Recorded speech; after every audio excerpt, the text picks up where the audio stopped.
Alright. Hi guys, welcome back to another Blended live stream. I'm your host Morgan Ozpin, and today I just want to say guys that while I was analyzing my last VOD that I did on this VRM model, I noticed that on when I was doing the intro on my last stream, I was I was fiddling around with the viewport so much, as in like zooming in, zooming out, and this shit that it made me realize how much of my attention span has decreased ever since I've been watching a bunch of I don't know, a bunch of YouTube shorts and videos on YouTube that doesn't really cater to, you know, long form content. And as a result, I'm now being very jittery when it comes to, you know, like moving stuff around the viewport, and you know, just to fill up the single digit seconds of silence that goes in between making some of these these models. So So if I ever start doing this, you know, like fooling around the viewport like this, I apologize if it gives you motion sickness. It's just just a result of me getting just a result of me getting my attention span decreased by my long exposure to the internet and stuff. So yeah. Anyways, welcome guys to another blended live stream. I'm your host Morgan Ozpin, and today we're going to be optimizing our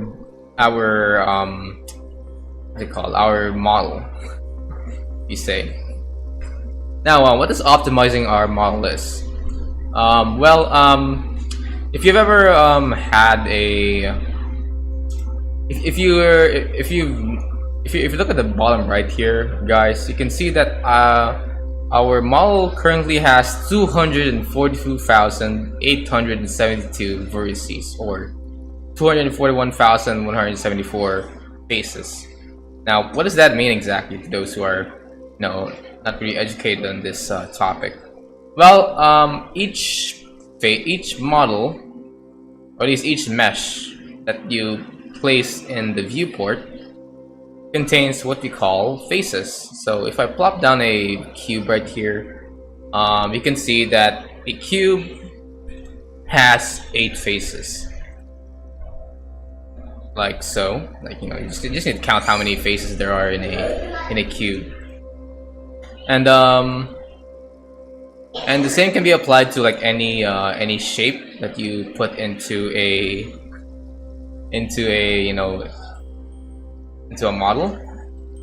Like, each shape consists of faces, and I forgot to demonstrate what vertices are.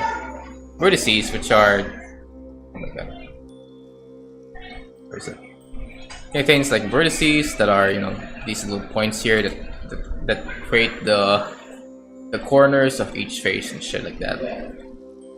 So so how does a model like this use faces to create this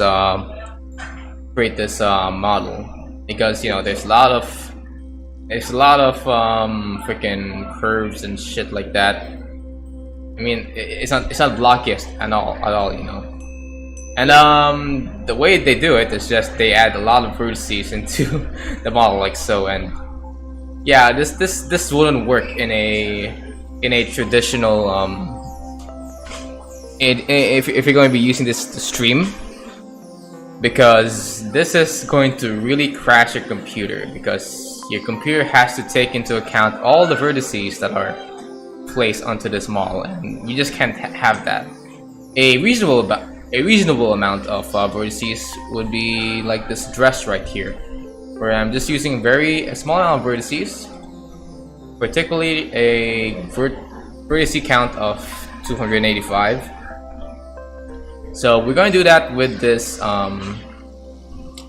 with the body here and the gloves. I think for the rest of this I already have a decent vertice count.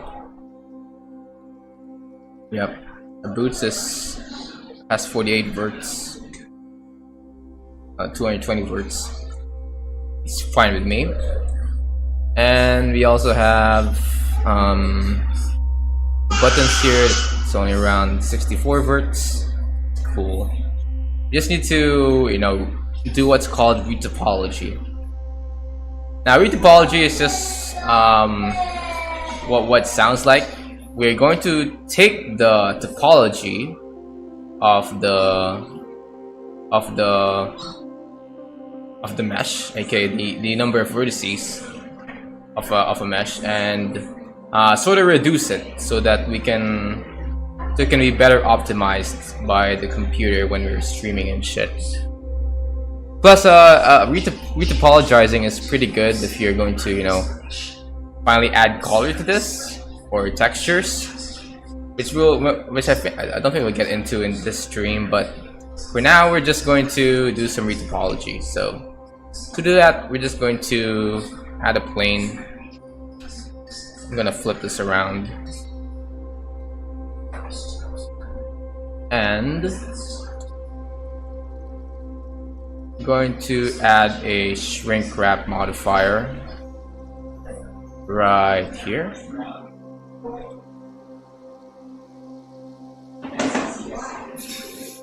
And then, sorry, I just have to check something, guys.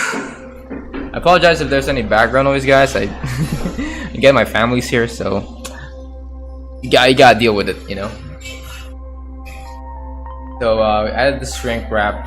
Oh, I forgot to turn this on. This snapping tool. It looks like a magnet. Has its icon.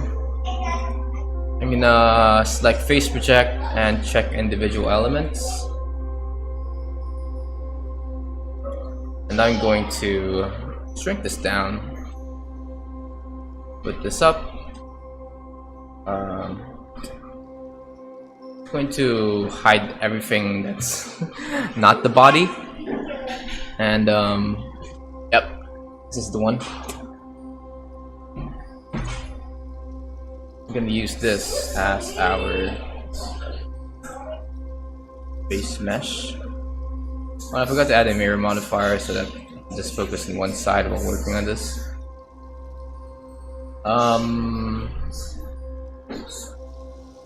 And I also need to go down here and check in front so that I can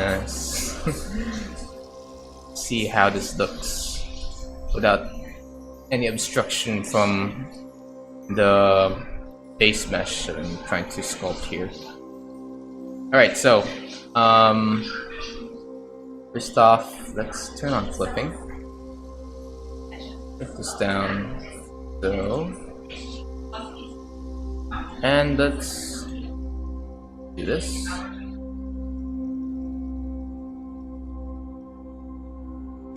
Ouch. I have a very itchy feet right now. Alright. So the purpose of the shrink wrap modifier is that it can easily attach vertices to my mesh. Like so.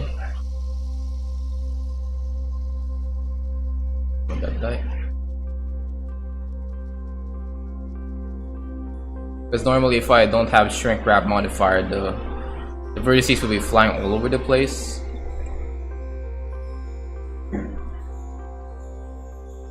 And with the help of this snapping tool, it makes the snapping of the vertices to the mesh much more accurate. Right. So I'm doing what's a suggestion from some of the retopology tutorials that I've been watching on YouTube.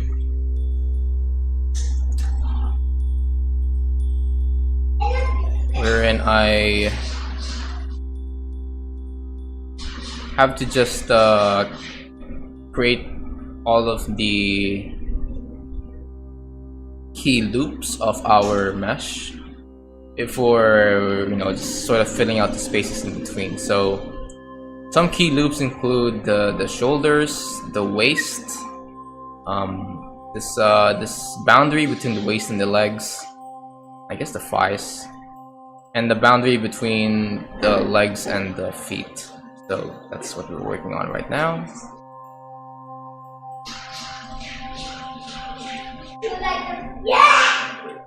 Right.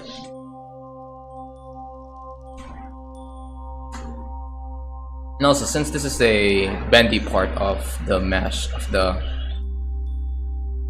person, might as well give it more vertices, because if this has less vertices, the places where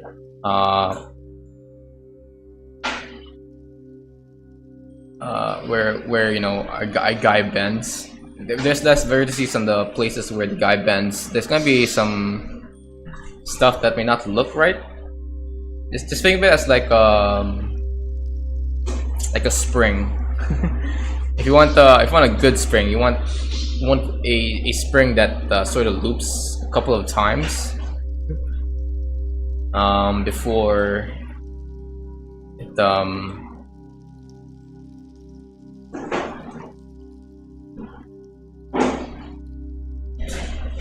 Yeah, so it can like sort of bounce a bit. You get what I'm saying? I think you'll get what I'm saying once I finish this. All right, so Shift N. All right. Okay.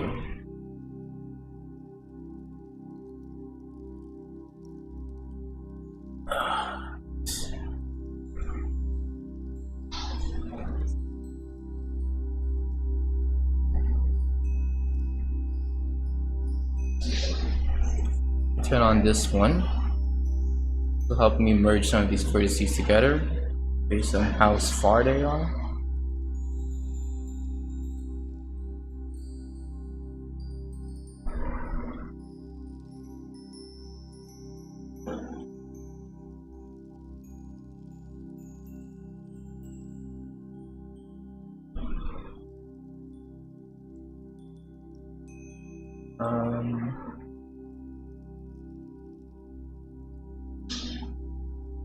Right.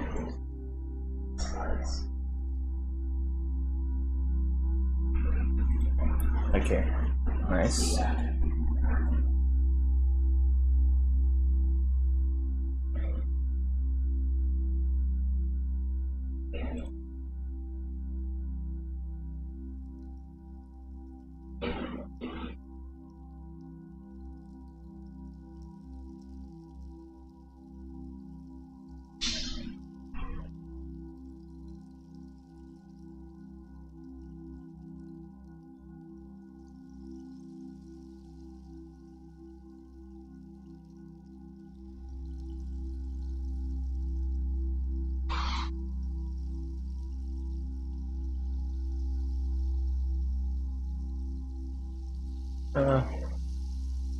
Right. Okay, cool.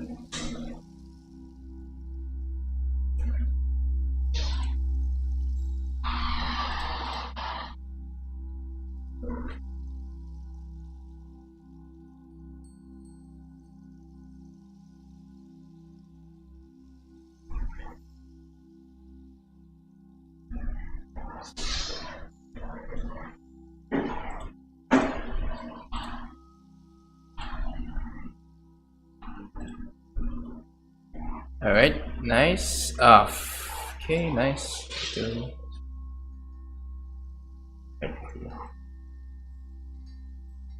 Okay, that's the waist. I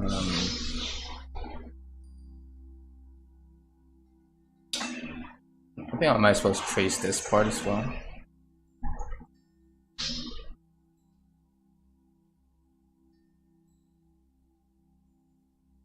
Oh my God.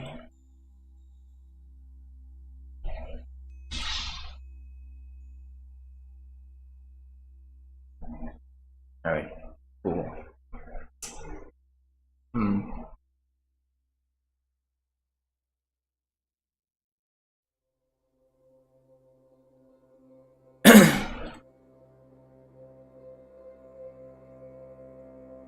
No, this simple act of retopologizing gives me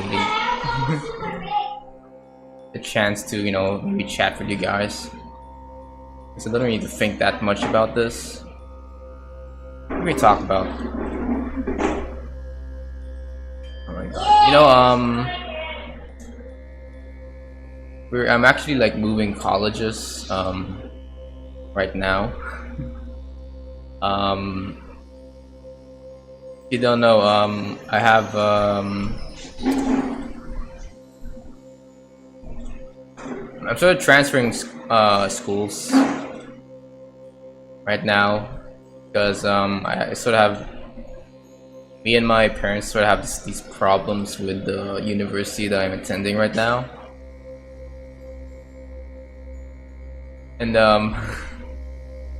yeah, have you ever heard of people complain about? Oh my God. Have you guys ever heard of people complain about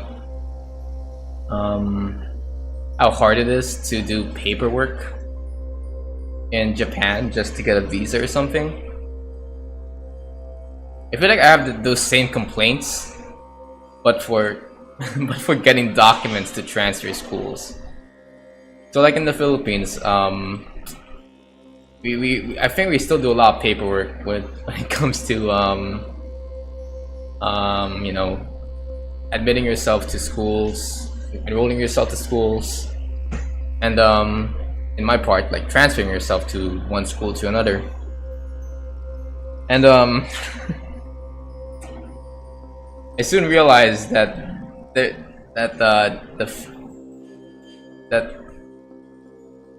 my school sort of has this this weird has this very convoluted way of getting me to, you know,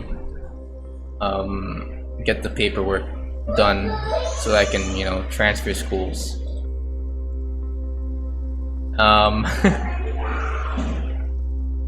So first thing I had to do was figure out where I can find this this form that has a list of all the things that I need to do first before I can get the documents that I need. And I couldn't really find in their site or in their you know, in any of their boards that they have put up around the registrar on how to, you know, get this form, because I don't know, I guess people are not really, you know, interested in transferring from one school to another at my school. And you know, I feel like, you know, if you have a customer that doesn't want to pay you anymore, you should, you know, you could at least make it easy for them to find a way to, you know, cancel your subscription to them, aka, you know, let them go. I know, I guess it's very complicated for them to you know, transfer schools. They want make it complicated for me to transfer schools.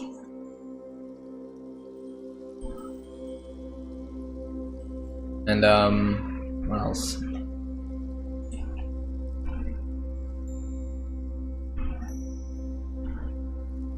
So I finally figured out where this form is. At first I asked the registrar for where the form is, but then a guard came up to me and said, "Yo, this is not where you should get the form." And I'm like, what are you talking about? And he's like, you should go to the admissions office and shit like that. Because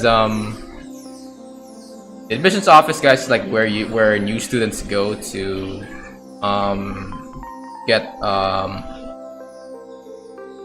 a form to, you know, enroll and shit like that. And I didn't know what was the purpose of it at first, so I was like, okay, just I'll go to this office, to the admissions office, to get the transfer form. So I had to, you know, cut into the line of this admissions office. I had to wait a little while, and when I did, I asked the guy on the counter for the, you know, for the documents necessary for me to transfer. Which, by the way, like it's a certificate of good moral character, and eligibility to continue the course that I'm taking right now. Some transfer credentials. I really don't know what that's about. And by the way, that's the actual name of the thing that I need to get. It's called transfer credentials. That's a very vague term for something I need. Basically, I just need these documents to prove that I'm not like an insane criminal or something. So yeah, I asked the person at the counter at the admissions office, "Yo, where do I get these documents?" I showed him like a list on my phone, and she's like, "Oh, no, you don't go here." And I'm like, "What?" like the person in the registrar's office told me that you guys know you guys have the goods, you know. And they're like, no. You go to the dean himself, because that's where, you know, if you wanna actually I don't know what's your reason behind why you should go to the dean, but just, you know, the dean has your documents. So, you know, I'm basically now starting a scavenger hunt here. So I went to the dean, and I nearly gave up when I noticed that there's also a line for the college dean. For the college dean that I'm under. So I waited in line again. Thankfully, this wasn't as long as getting through the admissions office. And as soon as I got to meet I think the secretary under the dean, the secretary's like, no, you don't go here. And I'm like, what? And then he said, you should go to the registrar's office, because that's where all the goods are at. I'm like, what? And I first thought that maybe the guard that I met at the registrar's office had the wrong idea of what I was of what I was doing there. So I went to the registrar's office, and all hell breaks loose when I realized that there was already a line forming around the registrar's office. So, you know, I'm getting really pissed off about where these freaking documents I need are. So, but you know, I freaking went through with whatever the secretary said, because, you know, that's basically the word of God that I'm following right now. They're basically, you know, running the college. This, you know, the secretary of the dean. So I waited in line, and when I finally got into line, got into the counter for the registrar's office, I asked for, you know, credentials and shit. You know, it's pretty much a routine to me by now. Then the girl was like, no, you don't go here. I'm like, what? and the girl in the counter was like, no, you don't go here. You go to the admissions office. So now I'm now like perplexed that I pretty much went to this. I'm pretty much stuck at this, you know, this infinity loop of going through the admissions office, then the dean, then the registrar. You know, I'm like about to just, you know, leave the campus right away and just, you know, maybe figure out a way to steal these documents for myself. But then, luckily for me, I got clarification from when I went to the admissions office again, that the documents that I need are actually at the registrar's office. And I explained to her the situation, like, yo, the registrar told me this and this, that you guys have the credentials that I need to transfer. And the girl was like, no. Oh wait, no, you're transferring from this school to that school. And you're an old student here. And I'm like, yeah, I am an old student, you bitch. I'm an old student, you freaking. I mean, I think I'm pretty sure I've emailed you guys like a couple of times before I went to this university. Before I went to, you know, you guys, I was like emailing you guys like, yo, I need these documents ASAP, and, you know, it would be cool if you you know, you have it prepared for me, because I know, like, before I went to the school, I was emailing like dean and the discipline office about the situation that I want to be done at the school once I arrive.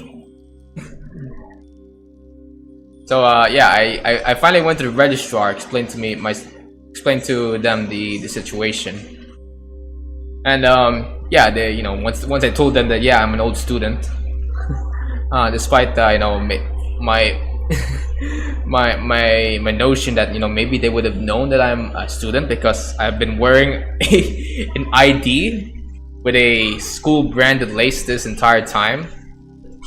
And also I thought maybe they would understand that I was an old student.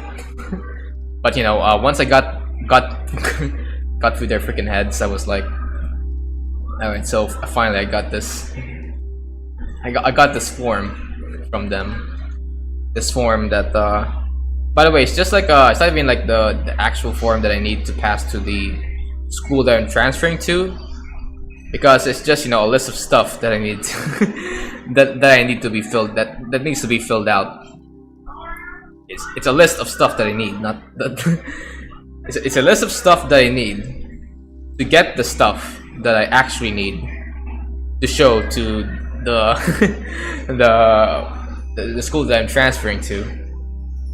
So you know, I'm still like at step 1 of, I don't know, like 3.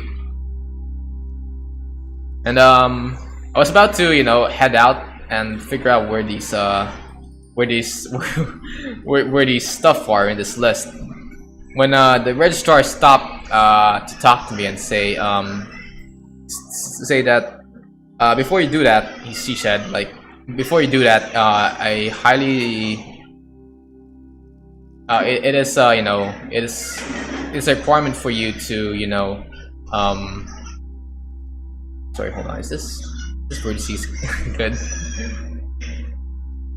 So yeah, so I went to the registrar and she said, before you start getting these getting these infinity stones around the university, you should probably go home and make a written letter explaining to yourself why you're transferring from one school to another. And I'm like, bitch, why are you why are you making this hard for me? Like, are you telling me that I have to go back home? Okay. By the way, I don't have a car, so I have to commute back home. You know, go through this heavy traffic that gets me all depressed and shit.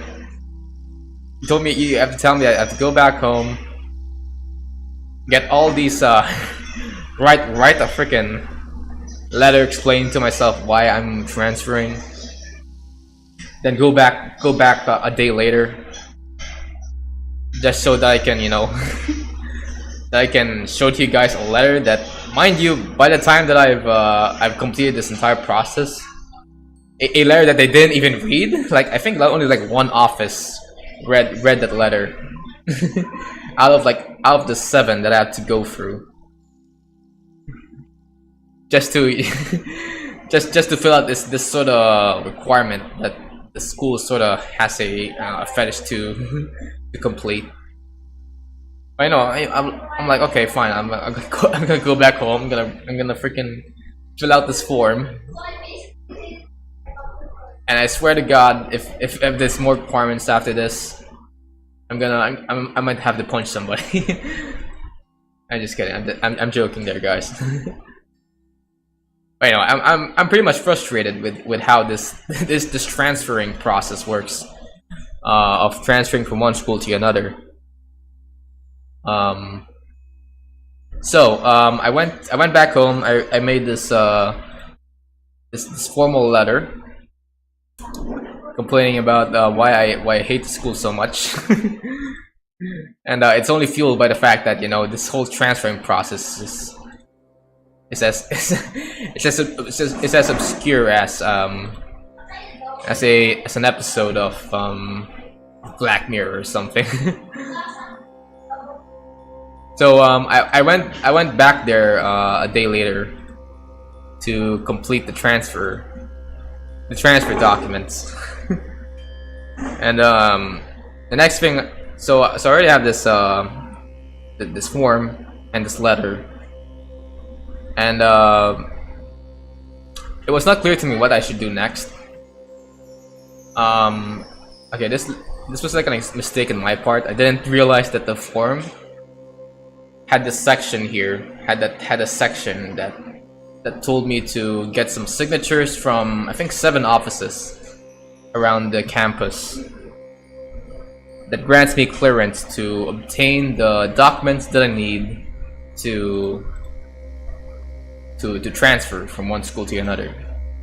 So basically, the things that I actually just need to get are signatures, not any more extra papers that I need to carry around So it's a good thing that the same guard that helped me that helped me yesterday.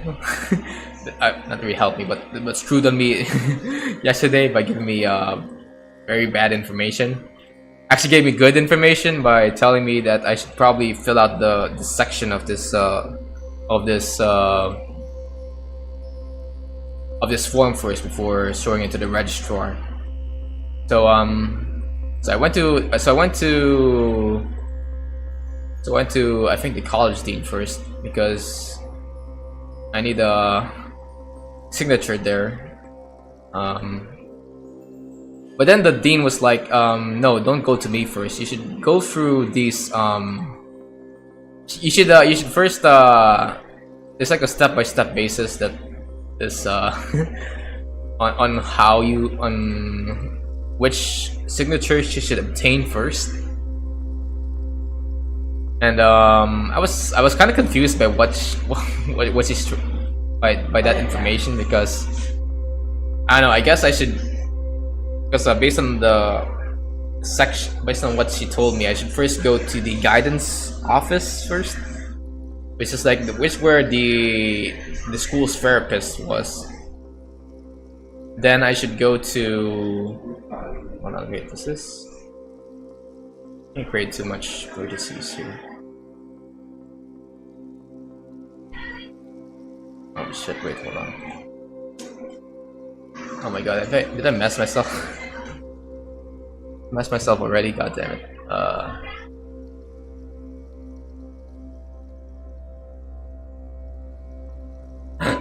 Oh guys, I need to figure out what's wrong with this.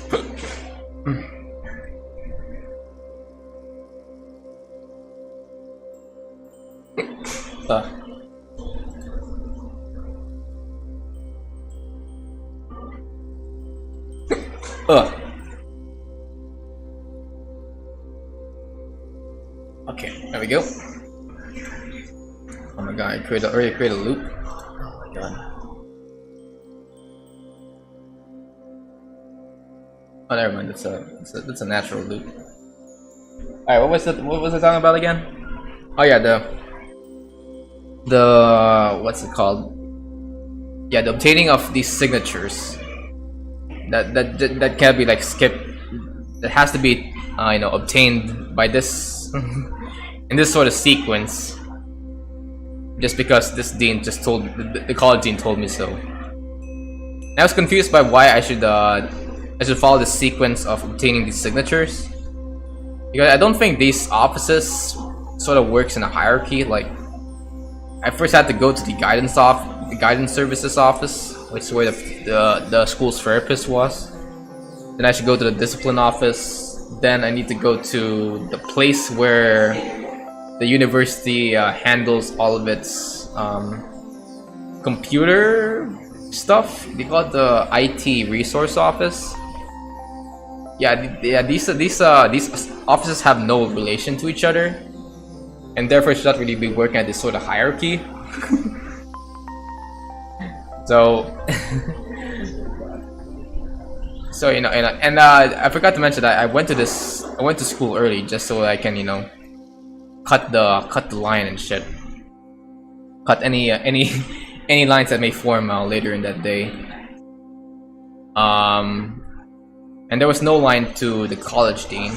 But when she told me that I should go to the guidance services office first, then to the discipline office, then to the ITRO, I was like, sure, why not? I went to the guidance services office. There wasn't any line. I easily got the letter. Got a signature from a counselor there. Then I went to the discipline office to obtain another signature. Again, no line. Pretty cool. But then I went to the ITRO, the place where they handle all of the computer bullshit of the of the university. Because I don't know. I guess I do need some clearance from the guys who are using computers, because I know. I guess freaking. I guess people who use computers are run the world, I guess. They run the world. People who use computers run the world, I guess.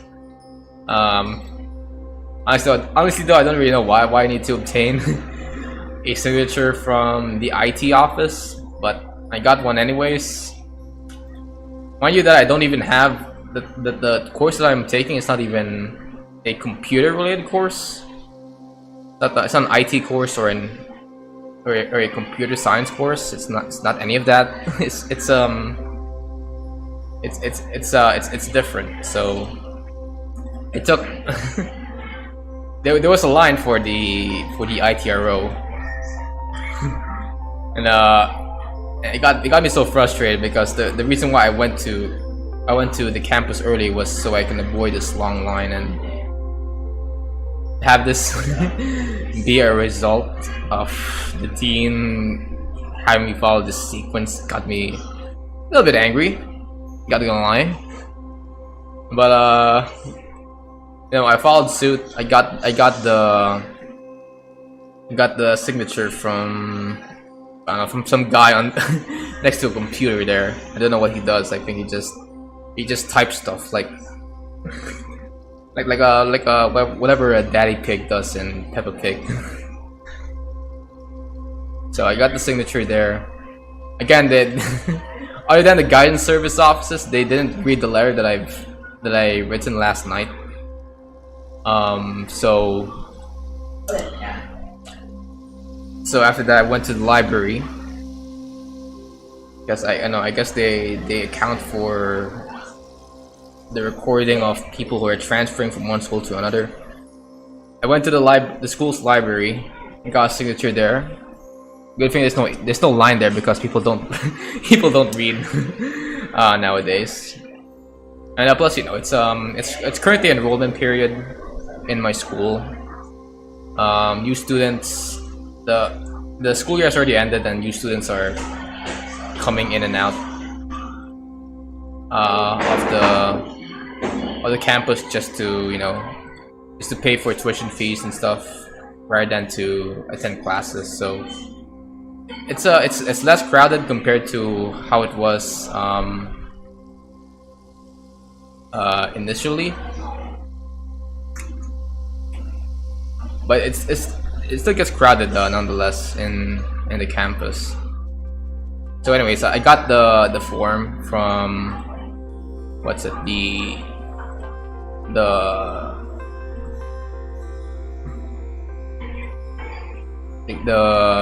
the librarian, easy peasy.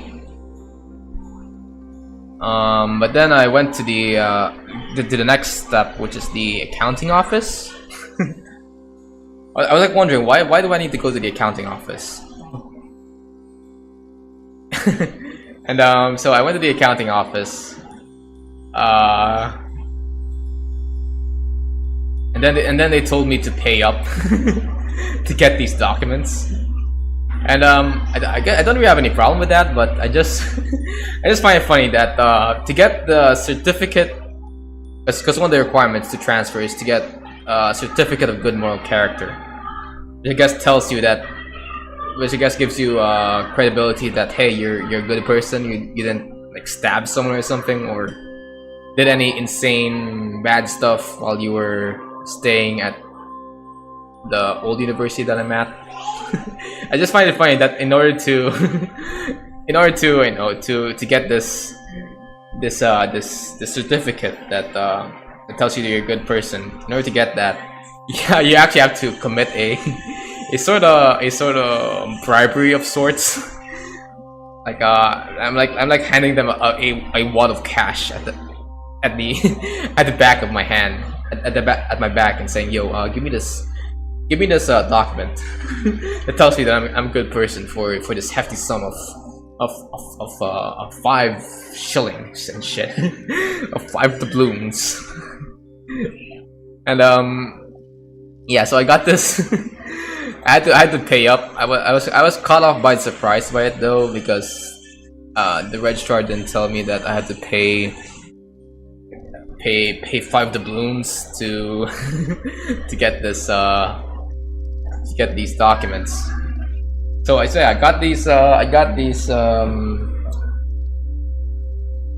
the I got the signature for I got the signature of the accounting office for 5 doubloons. Went to the college dean again, finally got her signature. And then finally, once I got the infinity stones, the 7 infinity stones, I went back to the registrar, showed her the filled out form. Ooh, popcorn. Okay, my sister just handed me popcorn. I went back to the registrar, showed them the signatures, and hold on. Alright guys, I need to munch this popcorn right here. I showed them the signatures, and they were like, okay, that's cool. Come back again at September 8th to obtain these documents. I was like taken aback by that information. I was like, what? What? I was like, wait, what did you say? Because I was expecting these documents to be prepared by the time I finished filling out this form. But then they're like, no. You see, these documents needs to be prepared. These papers, I think they're only like 5 pages, and like these papers needs to be prepared under something business days. And I was like, what? Wait, what? No, I want these now. I'm like, no, this has to be prepared. This has to be prepared, you know. It's like, and I'm like, what is this? Is this like some sort of some sort of what's that role that? What is it? What was this? Is this some sort of beef Wellington that I should be waiting for something? No, this is a bunch of documents that I'm pretty sure you have that you can just print out in the printer that I see that you have over there at the back. and they're like, no, you have to wait a bit. I'm like, fuck, really? Do I have to really wait for this? So so in the end, guys, after all that I've been through, you know, trying to find this form, this list of stuff that I need to get those stuff to get the stuff that I really need, I still had to wait like 28 business days just to obtain these these documents. And I find it pretty sad because I was expecting these to be done by the time I'm finished. But by the time I finished getting all the signatures, because the enrollment period of the school that I'm transferring to would end at around will end like pretty soon, and the fact that I still need to wait like 28 business days means that I think I'm going to be missing a term of school if things don't work out the way I want it. So yeah, I'm I'm sort of frustrated by school, by my school. But the good thing now is that I don't need to now wait for I don't need to wait long lines anymore to get what I want. I just need to stay in my computer and wait for the boys at the back to give me my documents. Hopefully, hopefully get my documents. I swear to God, if some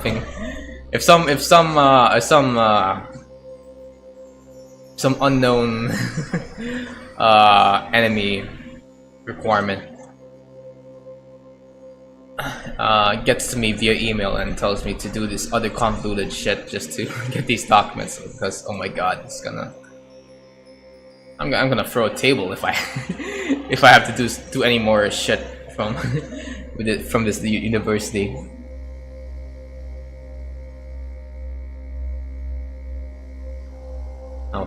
Alright, so how many vertices is this? 287? Alright, nice. Let us do one more. Get some more vertices here. Alright.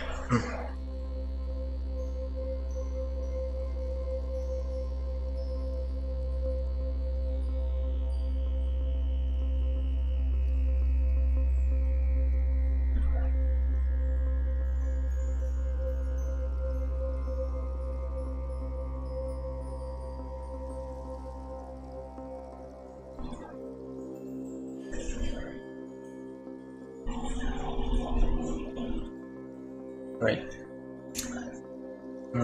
Now I might as well stop complaining and think of how about something more positive. Like for example, I'm getting a lot of emails, a lot of messages from my Newgrounds account of people watching my recent Ben 10 animated short, which you can watch in my YouTube channel, by the way. I got a lot of emails from Newgrounds users telling me how good my my newest animated short was, and they were asking me if they can be a part of any future animated shorts that I'll be doing as a voice actor. And I find it very interesting because I never got offers from people to help me you know, make my animations much better. And it's the first time that I've met voice actors, like people who you know, who actually specializes in doing, you know, VA work for stuff like animated collabs and shit like that. And I didn't really respond to them right away because I don't have any plans for making an animated short just yet. Though I am planning on doing one. It's just that it's, you know, it's still in my head. It's nothing really comes. Nothing's really, you know, put into Blender right now.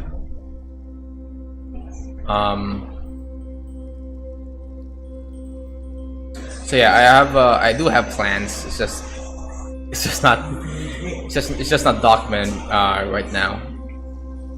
But while I was reading some of these messages from these voice actors, I got a bit of a glimpse of how voice actors get their gigs on these quote-unquote animated shorts. And it's through sending what's called a demo reel. So a demo reel, guys, is like this. It's sort of, it's I think an audio clip, a short audio clip of the voice actor or voice actress playing around with their voice, with the range of their voices, just so they can demonstrate to me what's the different characters that you can portray with your voice. So you can maybe get stuff like a goblin voice, a funny narrator voice, an epic narrator voice, in a span of around like 5 seconds per voice. And you know, it's just very interesting because I didn't know how voice actors get jobs until, you know, I saw how they work.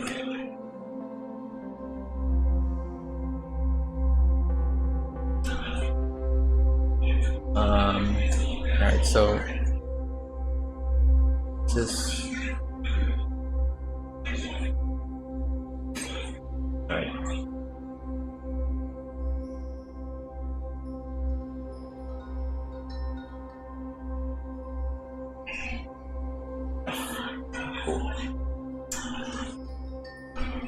No, even like one of the messages I got from the voice actors that I've encountered in Newgrounds. One of them even offered even offered to do instrumentals and voice acting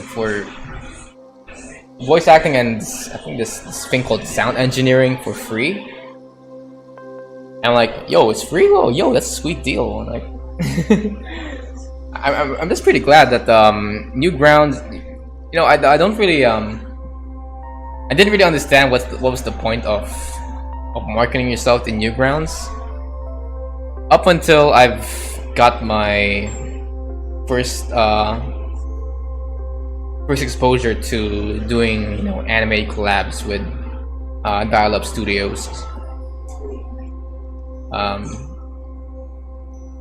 Because I realize now that Newgrounds is pretty much the hub for finding gigs that are animation related and game related.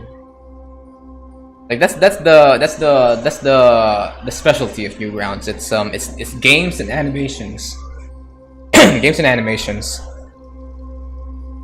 and they sort of host a lot of, you know, they do have a lot of message boards and even like a private messaging system that helps creators like me connect with other people who may be in the you know, in the industry as well, like voice actors, as I've said, animators, 3D modelers, artists. Like if you want to connect with people, you can. Newgrounds is actually a pretty good place to start, especially if you're into animations and games. They do have like a community of artists and writers, but I feel like that's not really the place to go if you're if you specialize in that. Though I heard that they're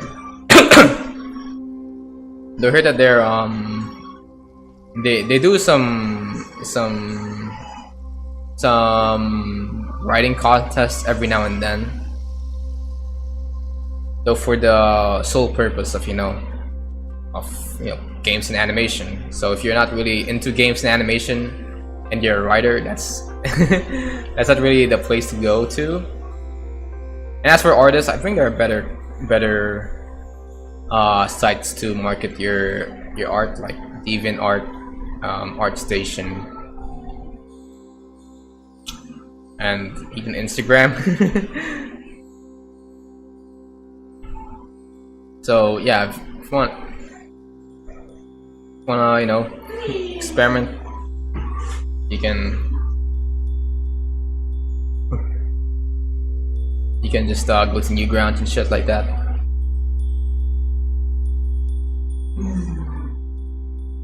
Hey man, keep working hard out there. Keep out the good work, man. I'm gonna watch all stream. Oh, hey, thank you, Henzo. That's pretty kind of you to pop in. I was explaining to them how Newgrounds works. You might be thinking that that Newgrounds has faded into obscurity ever since the introduction of YouTube. But I'm like, no, it's still pretty relevant in terms of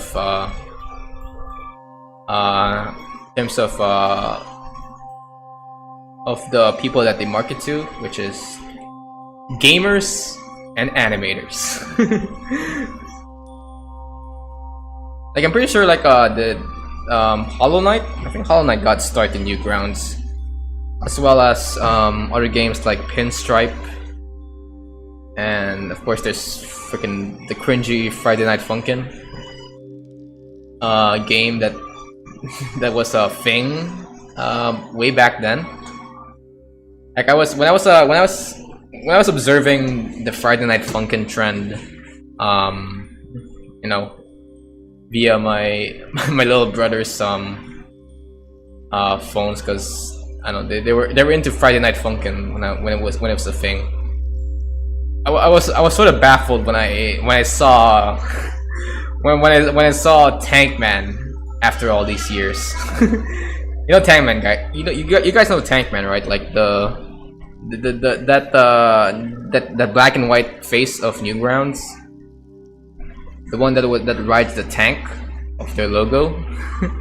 Yeah, I was very surprised that that the Newgrounds sort of has a resurgence with the kids after all these years. I know, it gave me a little bit of hope that maybe the generation is the next generation isn't as fucked as we think it would be.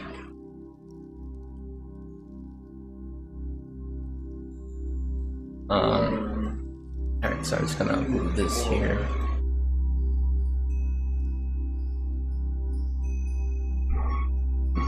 Of course. Yeah. Oh wait. What? Okay. Anyway, what are some other Newgrounds stuff that I've been watching? Are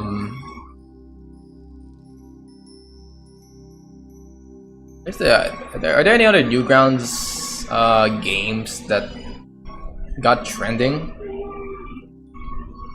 Oh fuck! I forgot about. How can I forget Smiling Friends? My god, dude, Psychic Pebbles. I'm pretty sure Psychic Pebbles was big on Newgrounds before he even like got his start at the Adult Swim and his show on Smiling Friends.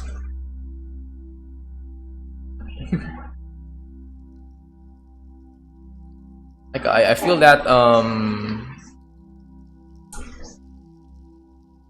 dang, it's like like I feel like I think we Newgrounds sort of at the back of our at the back of social media. Like Newgrounds has slowly been going into the mainstream, slowly but surely, and I think that's only a matter of time before I might find a Newgrounds animator hosting a show on Netflix or something. If that ever happens, good on them. It's like really good. It's a good opportunity for Newgrounds to market themselves.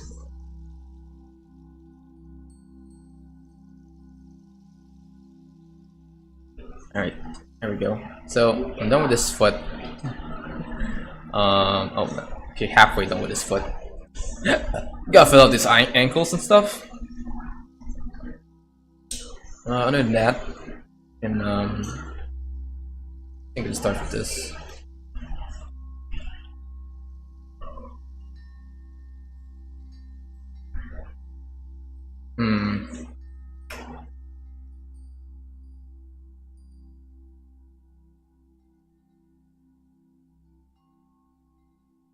Alright, so goes here, goes there. Alright. 1, 2, 3, 4, 5, 6, 7, 8.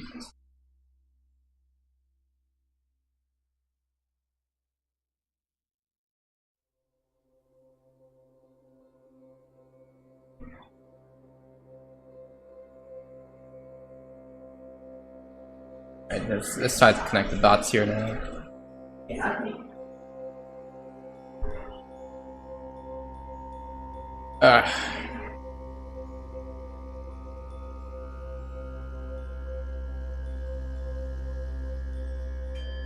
Oh my god.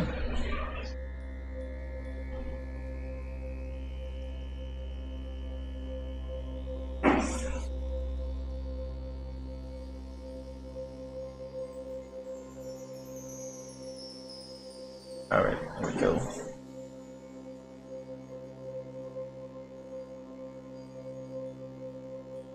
Oh my god. Alright, so I was gonna talk about I mean, I've been watching a bunch of what have I been watching?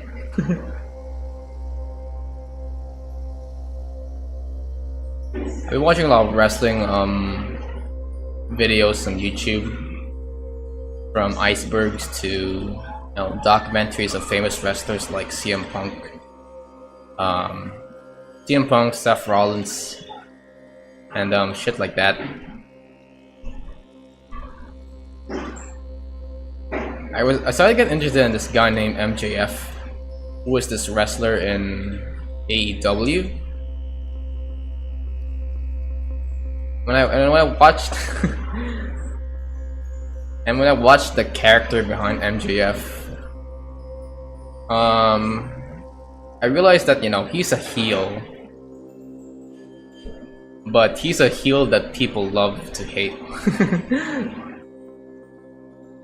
And I don't mean like the Logan Paul love to hate sort of guy.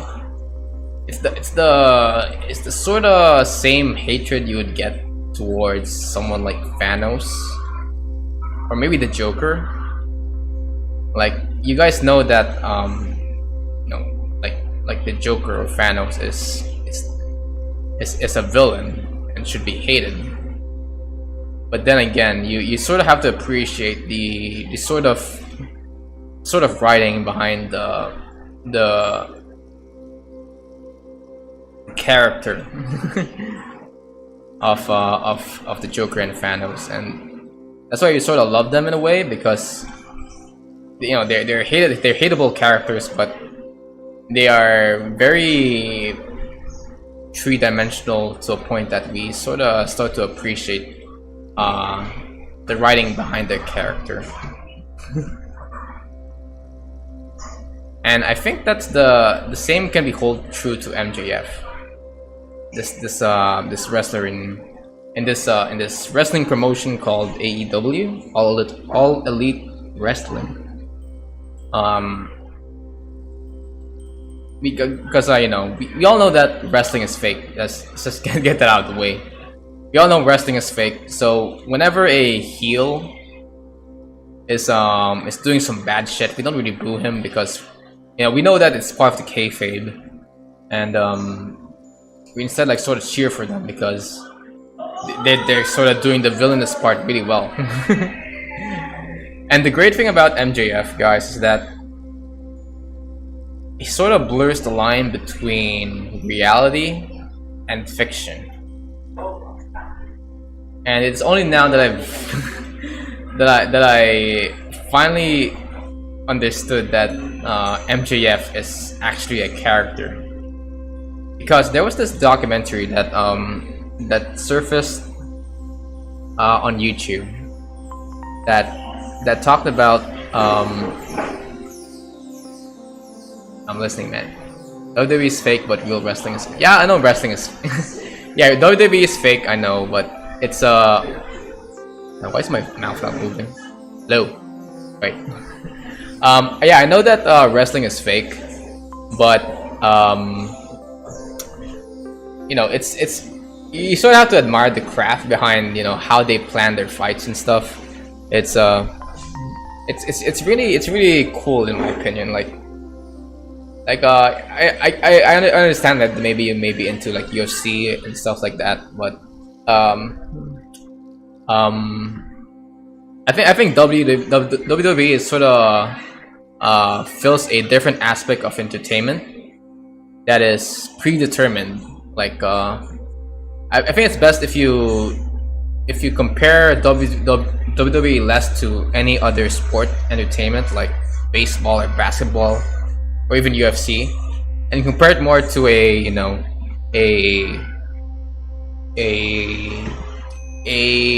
linear form of entertainment like movies and shows and theater. And the good thing about WWE is that it's basically theater. You don't watch it to be entertained, to figure out who's gonna win this and that. You're sort of there to watch a play between fighters, and the goal of WWE is not to get the championship, but to actually give you a fight that looks good. I don't know if that makes sense. Yeah, I also heard that CM Punk had a little bit of a UFC career, but as soon as he, as soon as he realized how much of a weak ass he is, he sort of went to comic books. Am I right? He started doing comic books before moving on to AEW, right? That was a good that was a thing. But yeah, wrestling is fake, but you gotta admire the theatrical play on screen, Like for example, have you heard of the Bloodline and the Bloodline arc in WWE right now? That shit's wild. Like holy shit.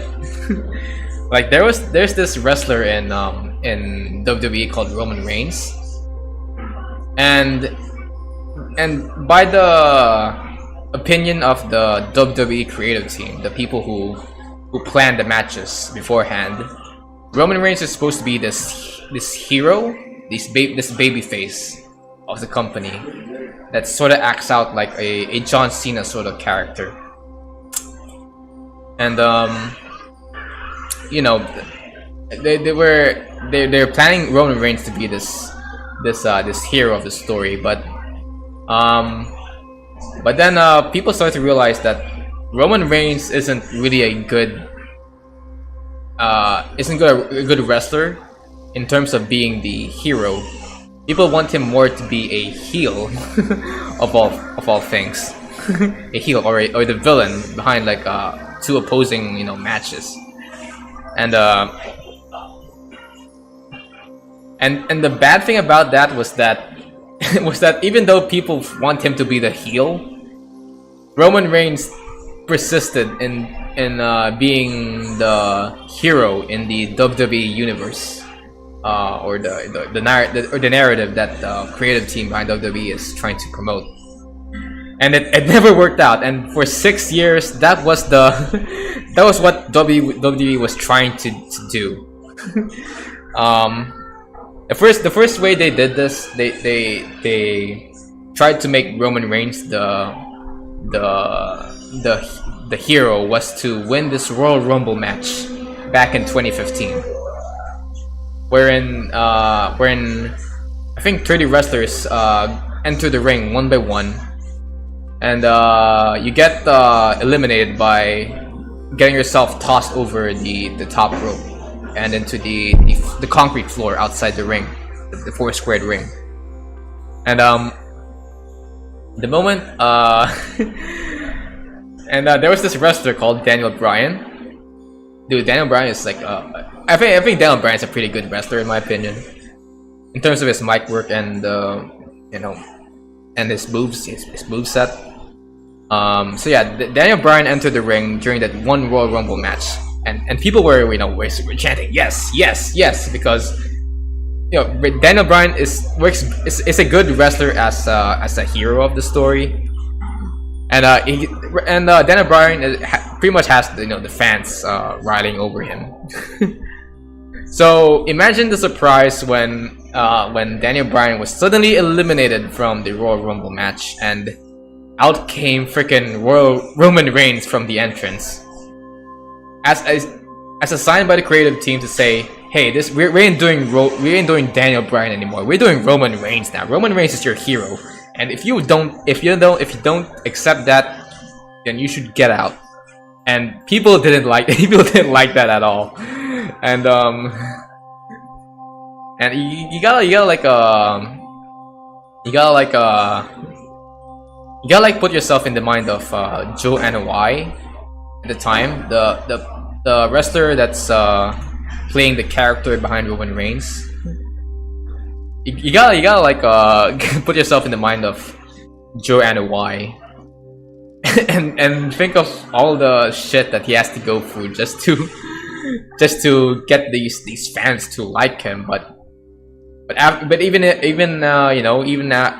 after his story was fleshed out and his moveset in the ring got much better, people still hated him. Like holy shit, you get this sort of How was this? He got submitted in the first round in his UFC career. Brock Lesnar fought in UFC and was decent.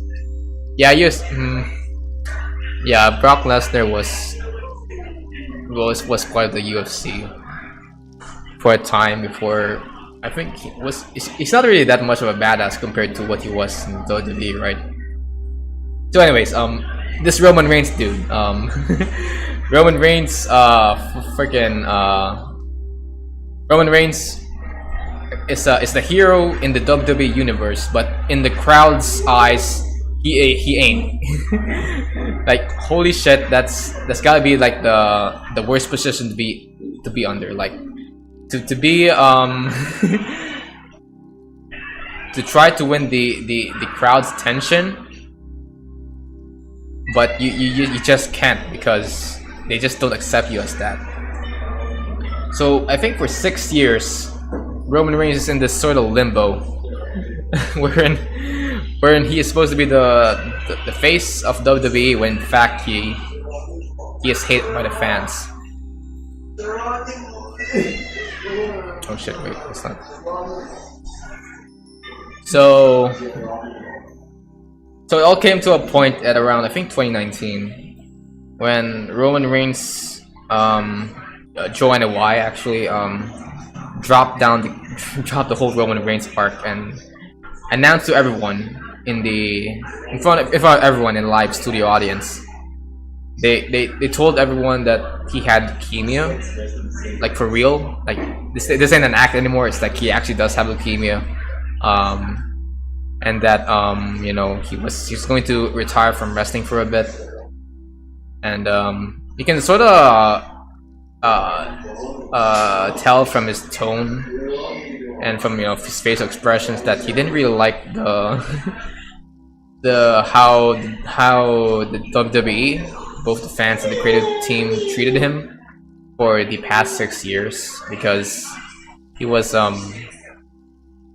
know, he was sort of forced into a position that he wasn't really comfortable with, being booed by the fans and trying to accept any requests from the creative team. Like, I'm pretty sure from one of his matches, he had to wear a cow costume because Vince McMahon, the CEO of WWE, thinks that's funny and might get him to side with the fans. And oh my god, that didn't really work out at all. Like, holy shit. So that was that. I just hope that I just hope that you know, Roman Reigns didn't really have any beef with the company after that point.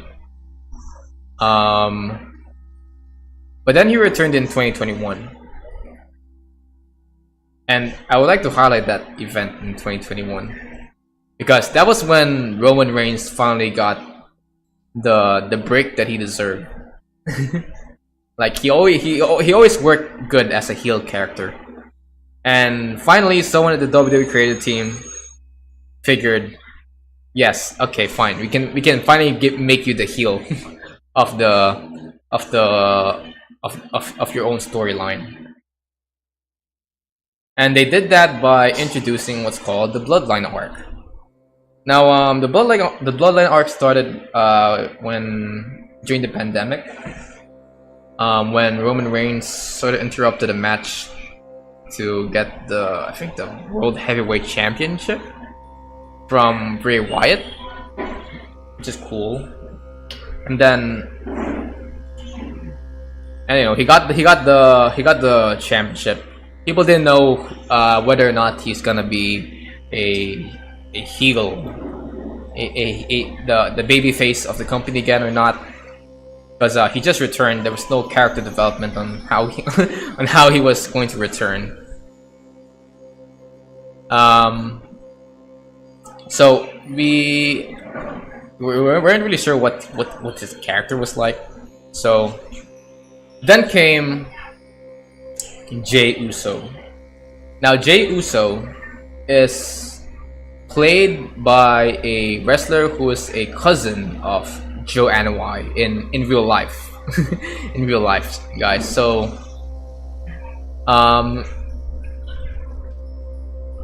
it was sort of a shock to see both Roman Reigns and Jey Uso in one room, because you know they were sort of acting out like family and all that, and when in reality the characters that they're playing as Roman Reigns and Jey Uso, they're not really related at all. So it's sort of blurring this line between reality and fiction. And and the good thing about this about this meetup between Roman Reigns and Jey Uso is that you can sort of feel from Roman Reigns that there's sort of this tension between them. Like there seems to be some sort of family problem between Jey Uso and Roman Reigns, and at first we didn't really know what was wrong. What was the problem between the two? Until you realize when you think it was a Hell in a Cell match between Roman Reigns and Jey Uso. That Roman Reigns, you know, sort of beat the hell out of his brother. Like holy shit! If this wasn't wrestling, I would have thought that this was some sort of feud between family members and shit. And Roman Reigns was like shouting to his brother while he was punching him, like he was shouting, "Why are you making me do this? You should know. I should be bearing this responsibility, not you." And yeah, at first I didn't really understand what was the feud between Jey Uso and Roman Reigns, until I start to, you know, the information behind their feud starts to come about via their mic work, and it turns out in character, in their own characters, Roman Reigns is now suddenly like related to Jey Uso and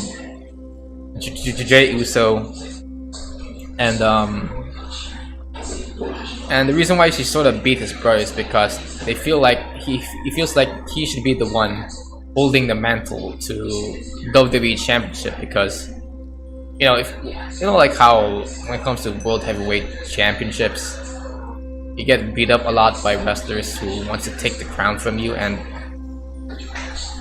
Roman Reigns wants to protect his brother from all of that, you know, beating, just so you know, so he can, you know, have a brother to be around with.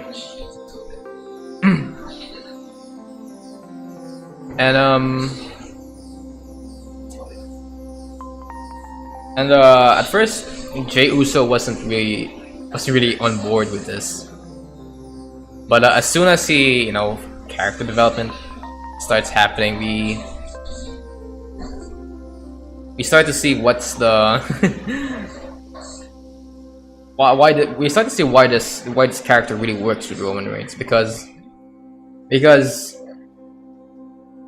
Jey Uso because Roman Reigns thinks that he should be the one to hold the mantle of being the champion, but his family members, which now Jey Uso, Jimmy Uso, and this other guy, I forgot the other guy's name, thinks that he shouldn't be the one to hold the mantle of WWE Championship. And I feel like that's sort of a reflection of what it is of what it is he has been through for the past 6 years. Like, you can sort of see the connection between the feud, the bloodline arc, and the real life arc that he had to go through for the past 6 years, wherein WWE wanted him to be the hero of a narrative, but everyone else in the fans of the WWE universe hated him. and that's freaking interesting in my opinion. Like, you get, hold on, let me just fix this vertices hole. That's a very interesting character shift for Roman Reigns because he finally found a character that gives him the ability to echo out his feelings towards the fans by having it said directly to his brothers, and even opponents who thinks that he is not deserving of the WWE Championship.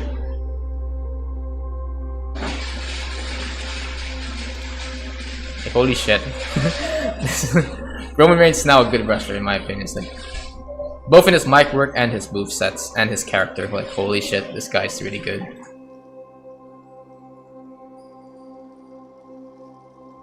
And if that doesn't convince you about watching WWE, it's fine by me. It's not really traditional sports entertainment that you would think it would be. It's it's after all like predetermined and shit.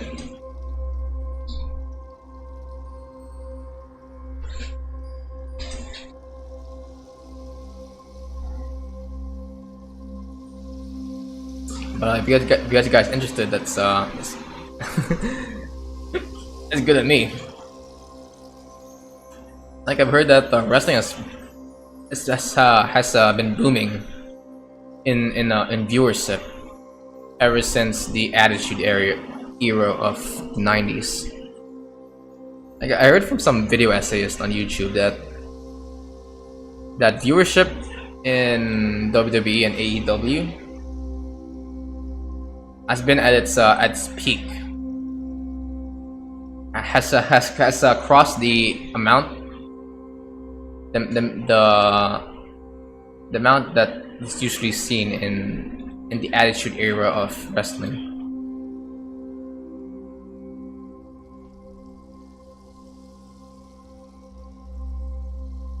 And that makes me and that makes me happy, man. But I don't really have any streaming service that lets me stream that lets me stream wrestling. So all I have is like Netflix and Disney Plus, and I think Disney Plus has some of the pay-per-views in my country, like WrestleMania and Money in the Bank, I think. But they don't have episodes of Raw, full episodes of Raw and SmackDown. And AEW, I don't know where the hell AEW streams their shit. But yeah, it's I'm sort of finding it hard for me to consume wrestling content because it's sort of hidden in one of the streaming platforms. I just can't find where they are. Dude, streaming platforms are shit right now. Holy shit! It's I was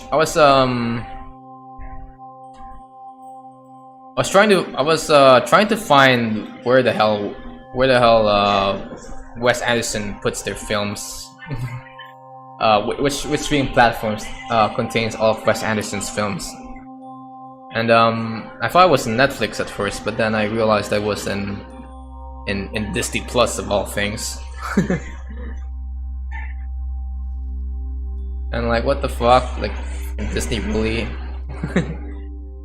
I didn't really expect a Wes Anderson movie to be in a streaming platform like Disney Plus because I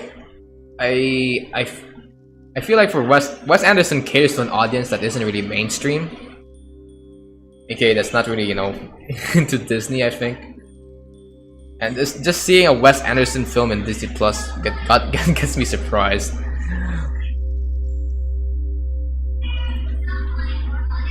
They even have like the menu there for some reason. Like Disney Plus has the menu of all things. That little artsy film that had chefs murdering their customers just because they don't respect the culinary art, or had an Uncle Rogers moment, I think. That sort of movie was in Disney Plus of all things. Like I thought that Disney Plus was where all the mainstream media goes, and Netflix is where all the obscure stuff goes. But turns out, like, I think it's the other way around. Aside from maybe some Marvel stuff that they host in the platform, that's I think a given for Disney Plus. I just thought that with Disney Plus I would just find some animated movies in their library, in their main library from their core animation studio, as well as some Marvel films, some Star Wars films, and maybe some National Geographic stuff. I don't know, maybe I guess I was underestimating how much they were acquiring when they brought out Fox. Because I guess Fox owns some obscure shit that I actually like. Like Wes Anderson, Jojo Rabbit, The Menu. Basically those films under Fox Searchlight. I think that's the studio that caters to some very obscure indie films. How's the design going? Pretty good. I'm still not texturing this because I still need to lay out the I still have to retopologize them all, since it's contains a lot of vertices right now. So I'm sort of retopologizing it. But after this, I'm gonna be texturing it, and hopefully things would go well. Alright, so that's the body. We're going up for the head.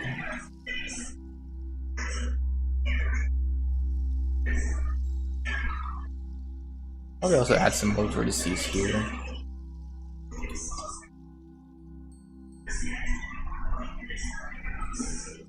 Alright, so far our vert count is 599. Oh, faces, I mean. Face count is 599. Be cool.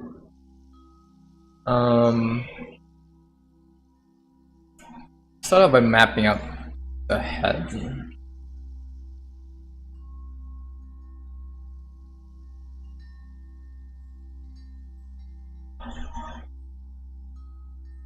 By the way, if you're expecting some a kawaii anime figure at the end of this, it wouldn't be in the style of anime, and I pretty much have a reference sheet here already. I'm making this character here, so if you're not into anything that's not anime related, I apologize. This may not be the stream for you. Anyways, I wanna see if there's a market for people who may want to get into VTubing but don't want to touch into the otaku culture and stuff like that.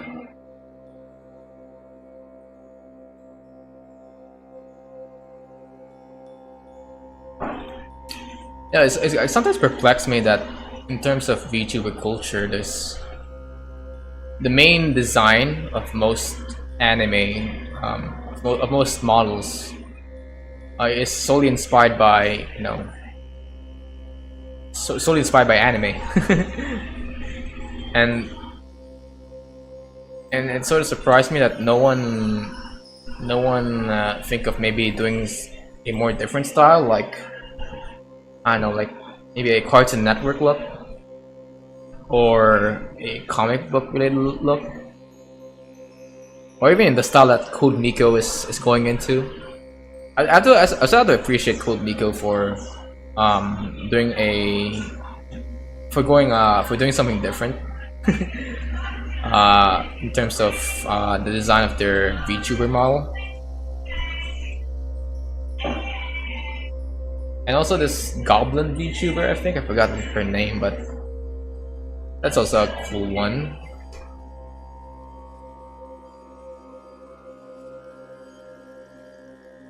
Hold on, I need to.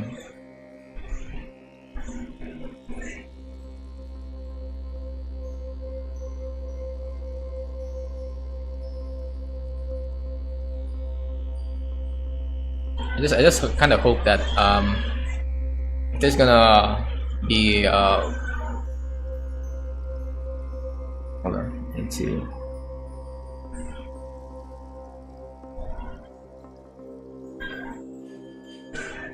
I just hope that for future creators who may want to get into VTubing, they may try to add a little bit more variety into the industry, into the genre. I mean, why do I say industry? Like it's a sort of a business. I mean, it is a business, but yeah, you guys get what I mean. Like, I just hope that that the VTubing genre will continue to evolve and include more viewers that are maybe not into maybe the anime aesthetic. Of course, that's not to say that I'm not really faulting people who may be into anime. It's I'm into anime. Like, I recently watched what did I watch? I recently watched Oshinoko, which is this the idol anime that people's been talking about. I've been watching that, and hold on, that's good. Yep.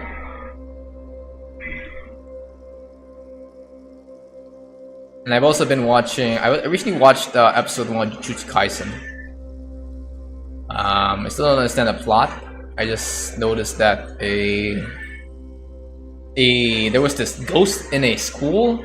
I think there was a ghost in a school that was unleashed when someone stole a finger, and then a random schoolboy just decided, yo, I'm just gonna eat this finger to obtain some superpowers to get beat this demon that's in the school. And I'm like, what? Anyways, I heard that it's gonna get good at some point, so hopefully things would hopefully the story evolves from there. The Jujutsu Kaisen story.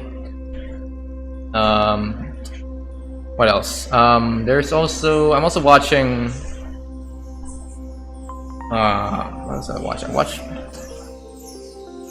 I'm currently waiting for Attack on Titan. But damn, it takes a while for them to release final season part 3, part 1. Electric Boogaloo. Like Studio Mappa is really milking that shit, aren't they?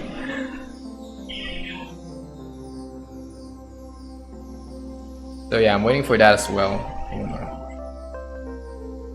Load his faces first.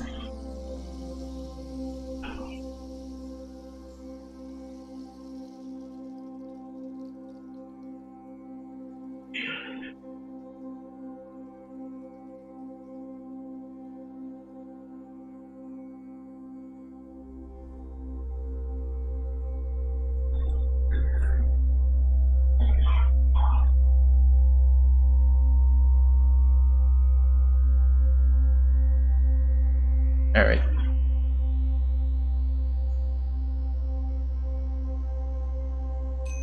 Anyways, going back to freaking VTuber design. I think the reason why there's so many anime inspired models is because the trend sort of started with Hololive and Nijisanji. you know, and there's you know, of course they're gonna market an anime industry. But then, you know, like, but then that sort of trend of, you know, whole life in the Sanji sort of turned into a sort of shaped the way developers of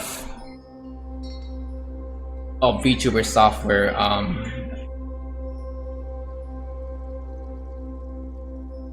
shape how VTuber developers of VTuber softwares shape the way they make the apps that create the models. Like, for example, I think there's this sort of creation tool. There's this free creation tool that you can download online that lets you create VTuber models for free in an easy manner, unlike what I'm doing right now, where I'm pretty much working with a lot of options here to create this model. There's this sort of character creation tool that you can turn into a VTuber, and essentially the thing about its appeal, the thing about most of the designs that this creation tool makes is that it's what's it called?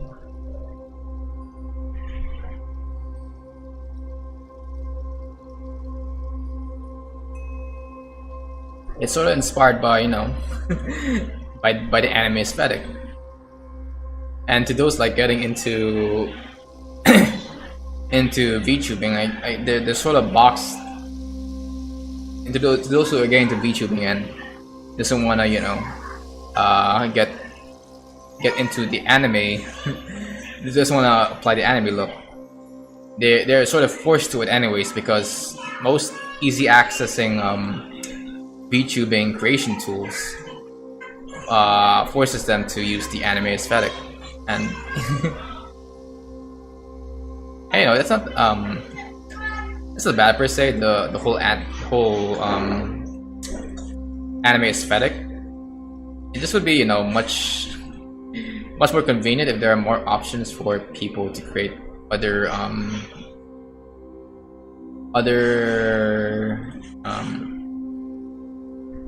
VTuber models for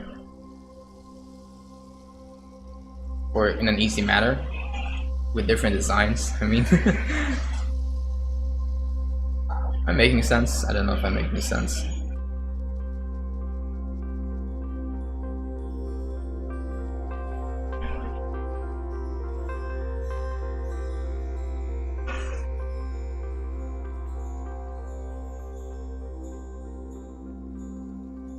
Alright.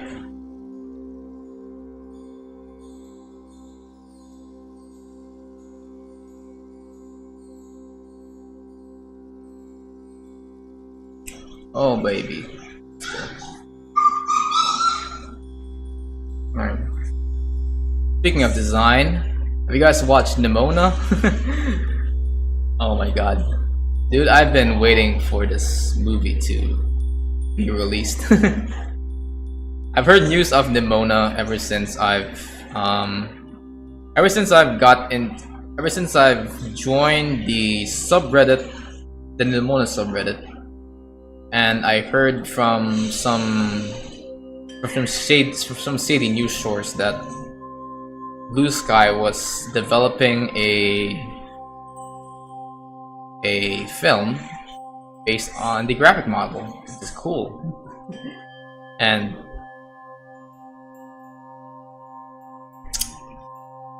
was idly waiting for this movie to come out, because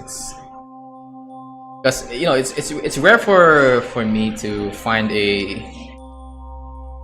because, you know, guys, if you guys don't know, like, I read a lot of I hate to be the actually guy, but, you know, I read a lot of books, and it sort of surprised me that most of the books that I read doesn't really get any movie adaptations. Like my most favorite book of all time, 4321, doesn't even have a movie adaptation in the making. Because I don't know, maybe because it's not really movie material to the Hollywood executives. So yeah, I don't really have any. It's rare for me to find a movie adaptation that came from a book that I actually read. I guess the only movies or TV shows that actually got a good a that actually got a that actually came from books that I read was Good Omens. Good Omens, that streaming show on Amazon right now, and the Diary of a Wimpy Kid movies. I think those are the only two those are like the only two adaptations that came from books that I've read, other than Nimona.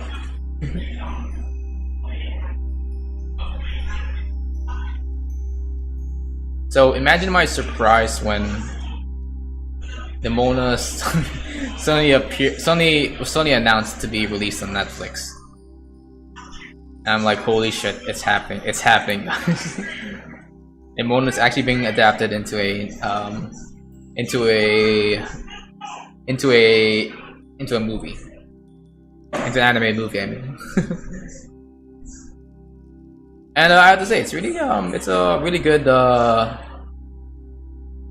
good story, both in its graphic novel form and in its movie form. I'm pretty sure it's like the first movie, I think it's one of my first.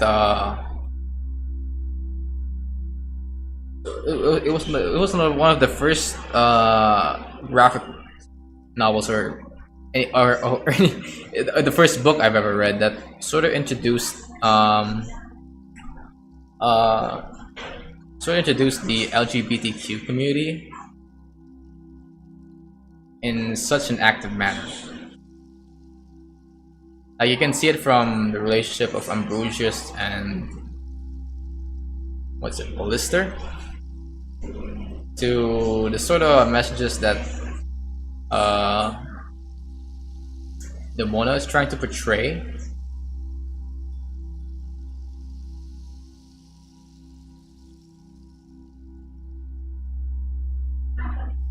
And I find that a very cool part of Nimona.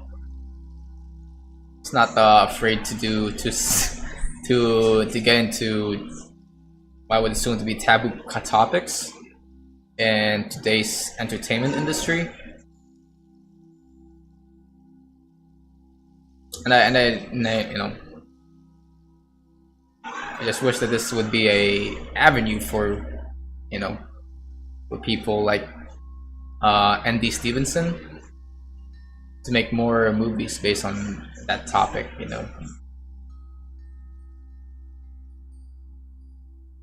Oh. Alright, so I think I'm done with this body.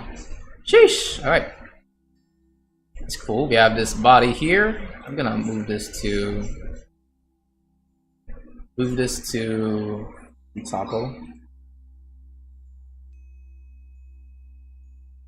Alright, nice. Yeah, I don't think we're gonna be texturing this texturing this model in this stream, guys. It's gonna take a while before I get to that.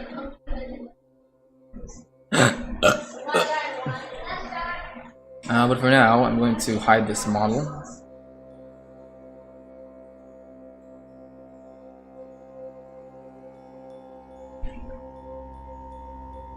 I call this body retopo. And I'm going to hide also this hard surface version of the body.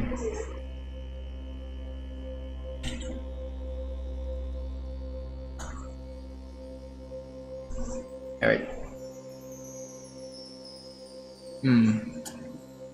Alright. What else should I do? Oh, I have a message?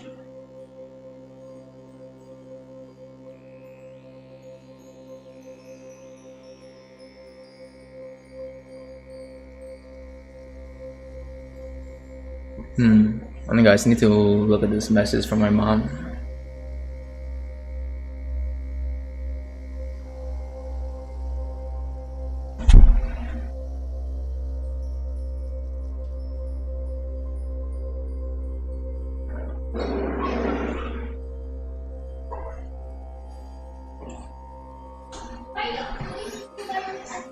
Alright.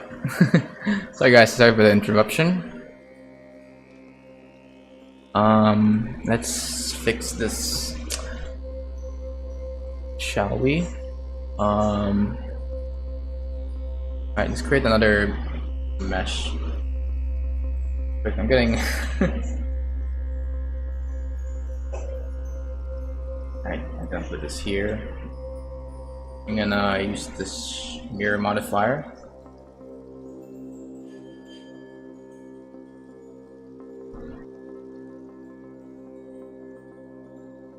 Get the shrink wrap.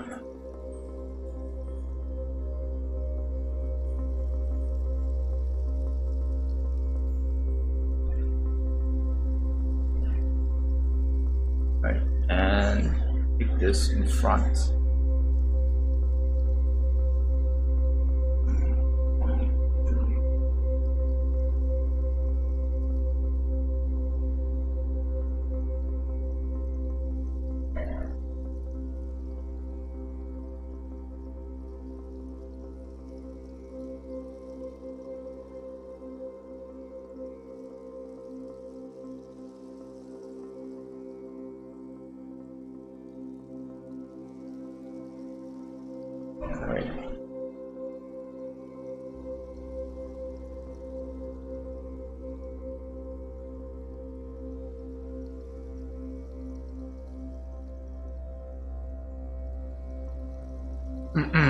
Okay.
Alright, there we go.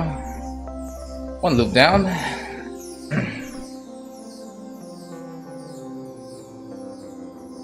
Let's see if I can extend this all the way to here. Shift D.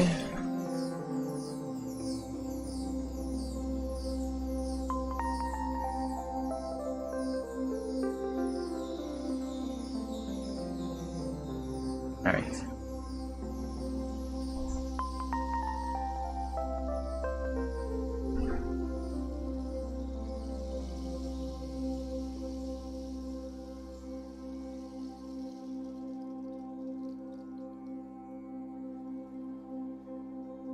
Let's go, baby. Alright. The reason why I don't really retopo on during live streams is because it's not really going on when it comes to doing all of this retopoing. I'd rather just do this offline and maybe record it for a future time lapse or something.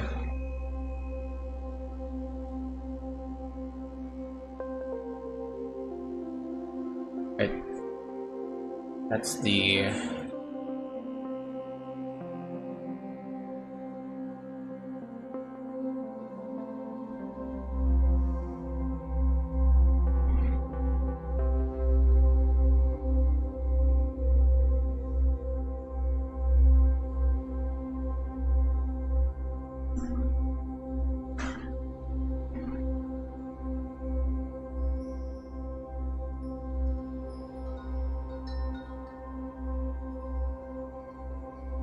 Why is this not attaching? Oh frick, I forgot to.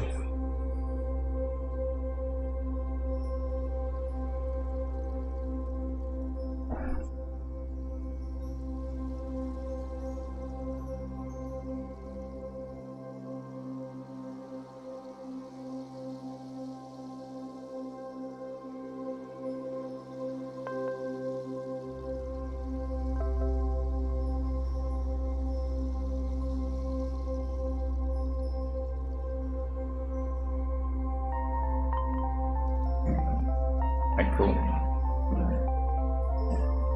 A free grid fill.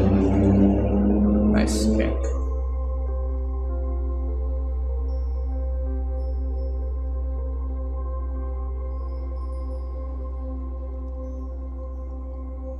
Alright, I'm gonna have free grid fill.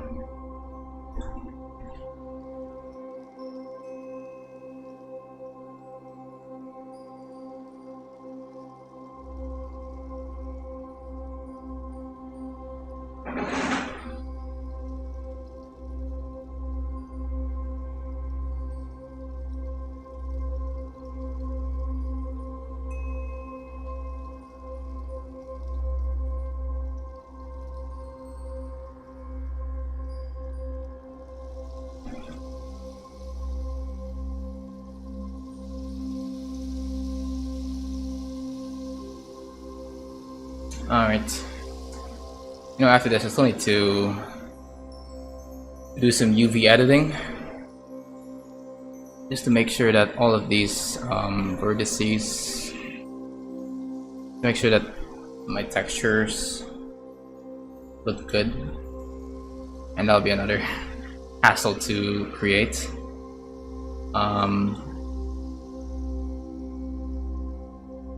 Alright, here we go. Alright, next up we need to make the hand.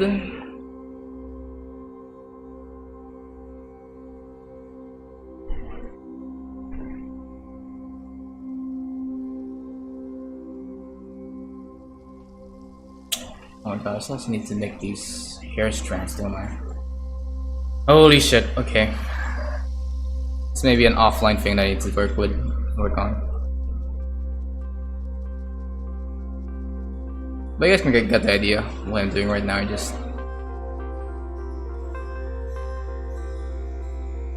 start doing this one by one.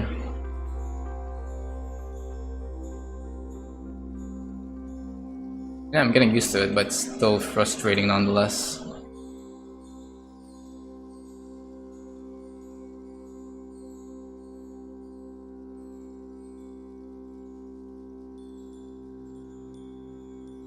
Oh my god, it's not.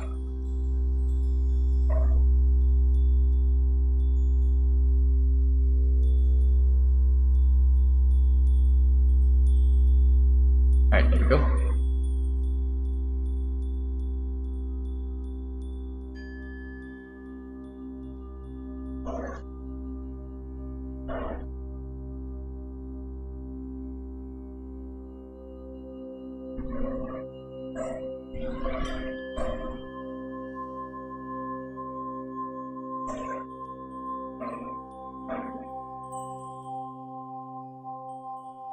There we go.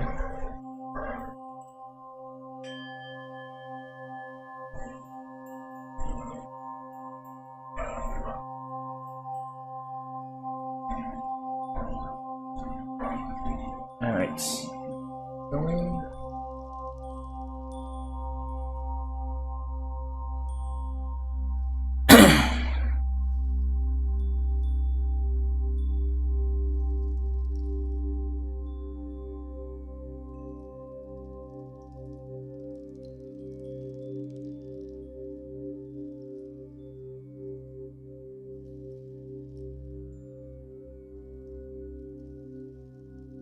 Alright, there we go.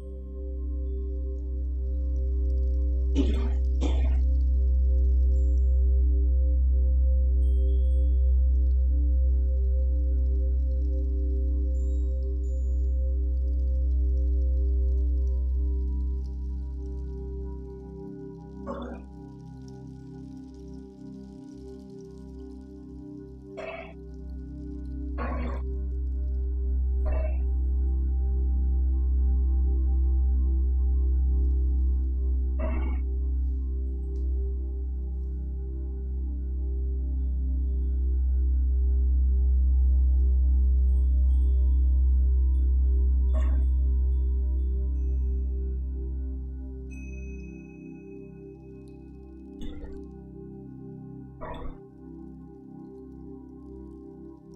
right.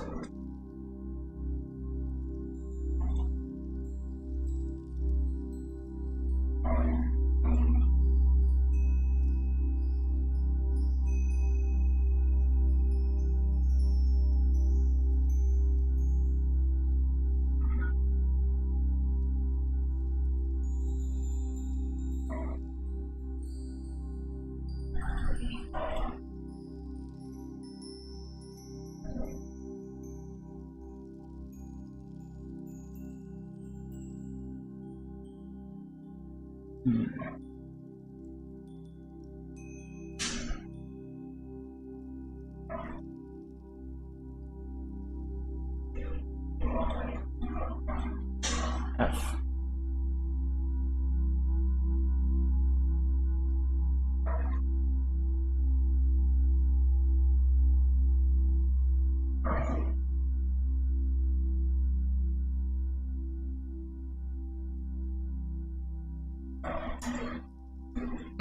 Okay.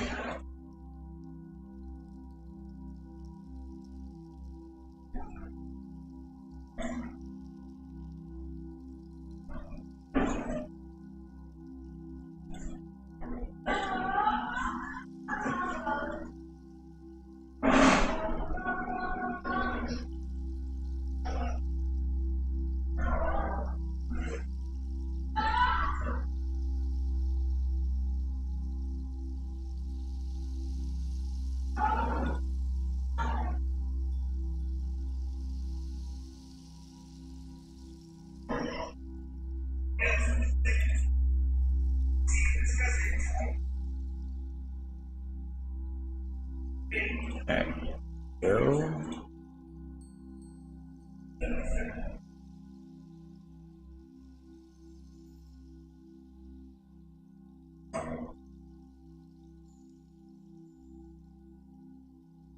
Okay.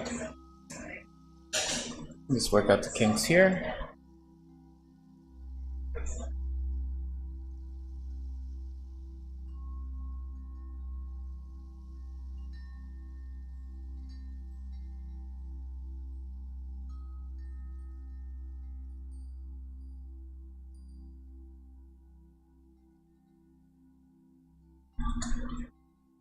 Right.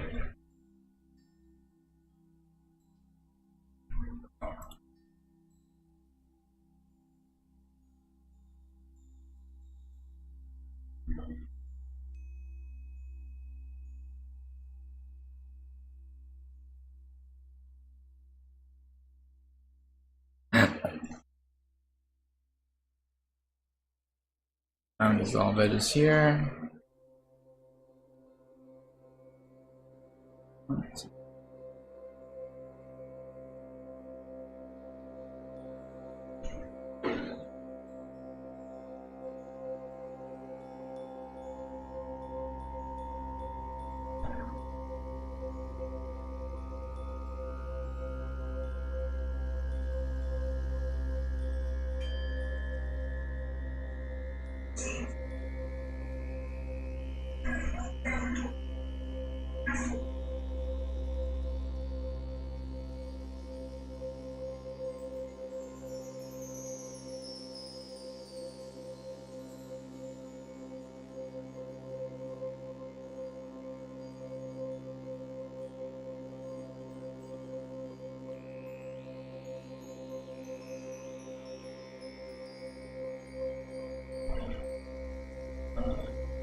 Alright.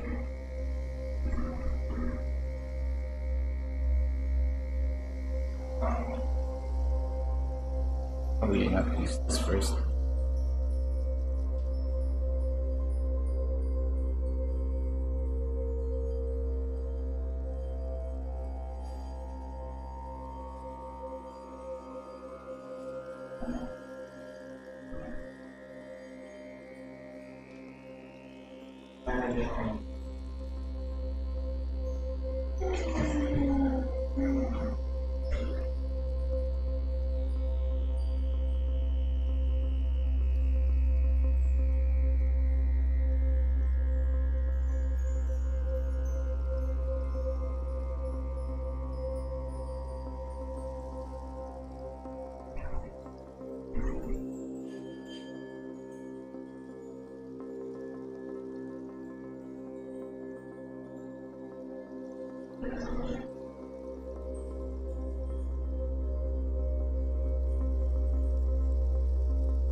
Oh. Hmm. Alright. Just going.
Alright, that's nice.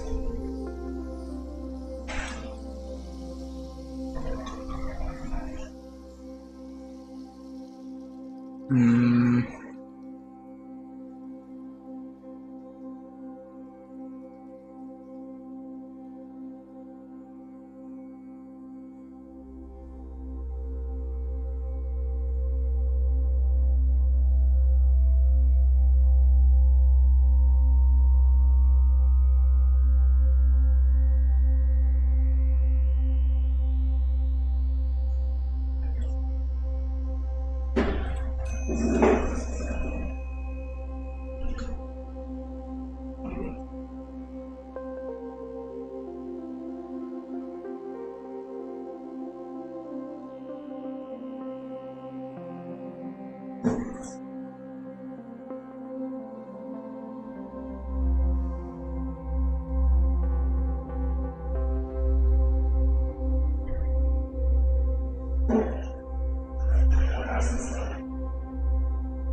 Clown. Pokemon. I haven't played a Pokemon game in a while. Last time I played a Pokemon game was when Gen 5 was out. And ever since then I've only been seeing news of Pokemon getting much more glitchier and broken on all the recent entries in the series.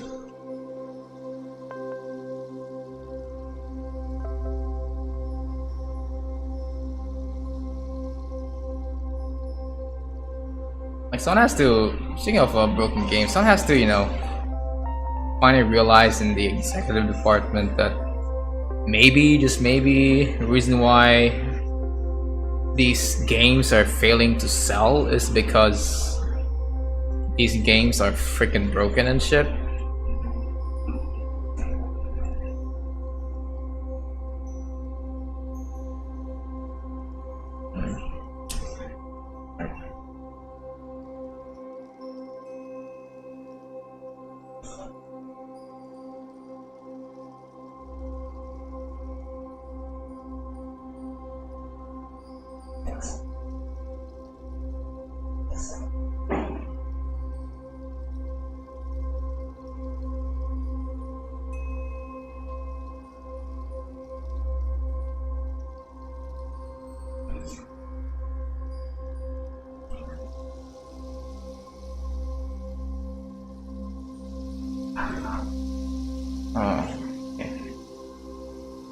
I was about to go on a rant about how games are broken right now, but then I realized I don't really play games anymore. Last game I played was the last game I played to completion was Donkey Kong Country Free. An emulator of all things, but ever since then I've just been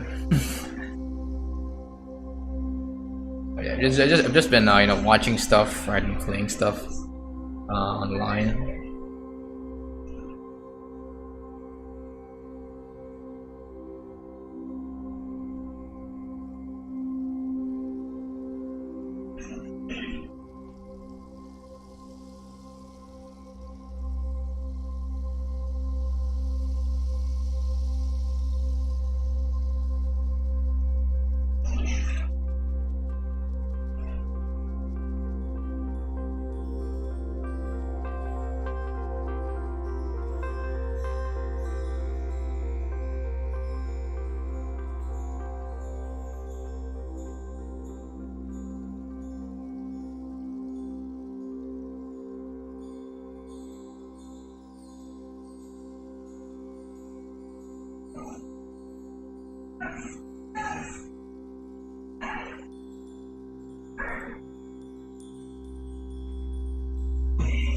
Alright, there we go.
Okay, I think this second retopple is already fucked. I think I need to just give up.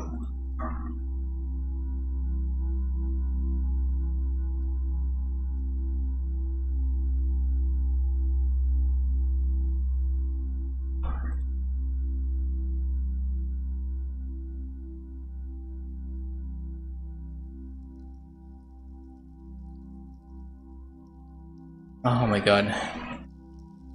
I feel like the hand just has the same amount of vertices as the body. I feel I can dedicate a stream to this.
Alright, how scuffed would this be if I just do this?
Alright.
Alright.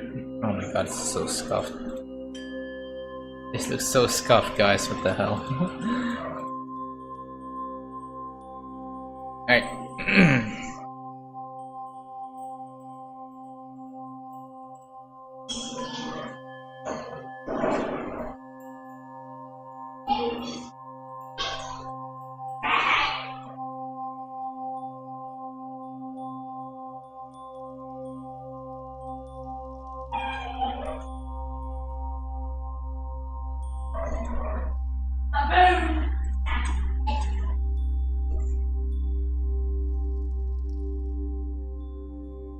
Alright.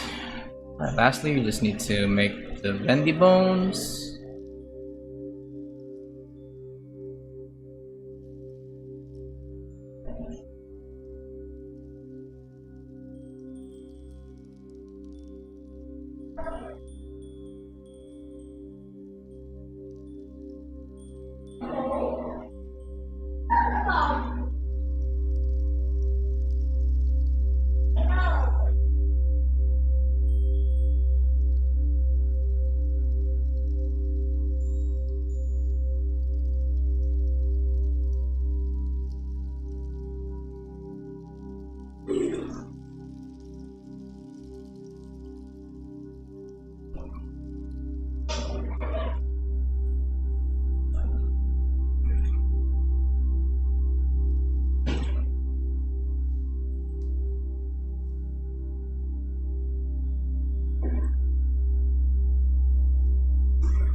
Z. Shoot.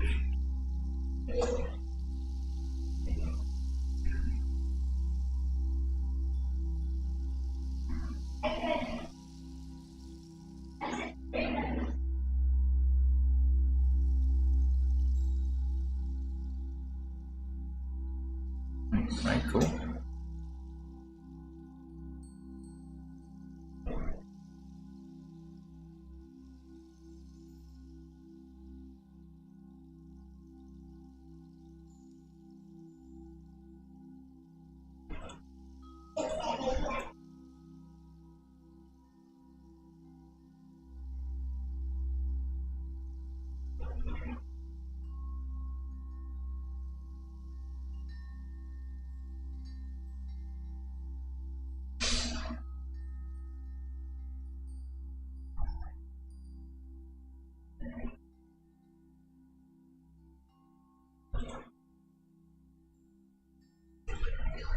Alright.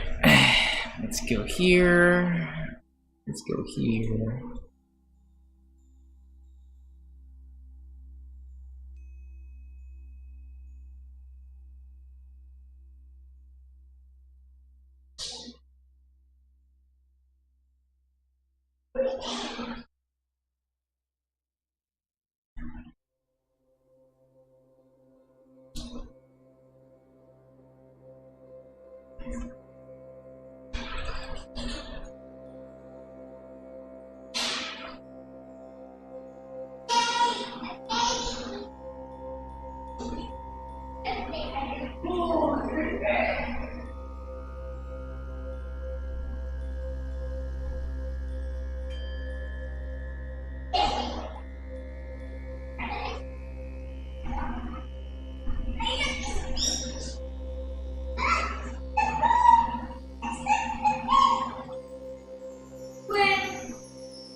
Oh no, it crashed. Oh god.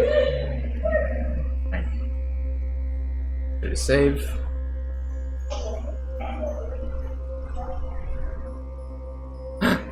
Oh my god. Alright. Oh god. Okay. Woo! Hello?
Pop, pop.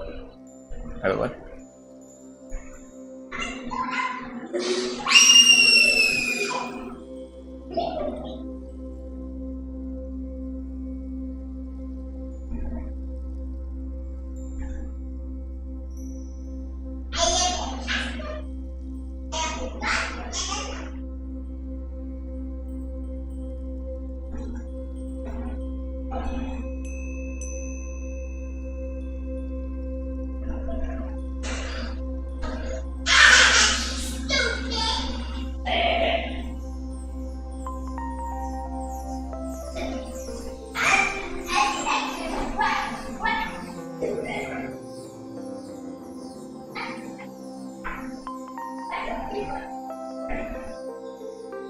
Oh my god. Alright. Just one more time.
I apologize for the background noise again.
Right, good.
Oh boy.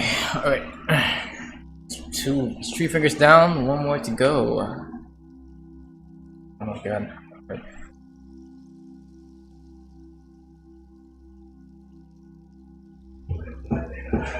Right. Oh my god, 738 faces? What the hell? His hands though. His hands His hands are not even gonna be shown on if you're doing VTubing stuff.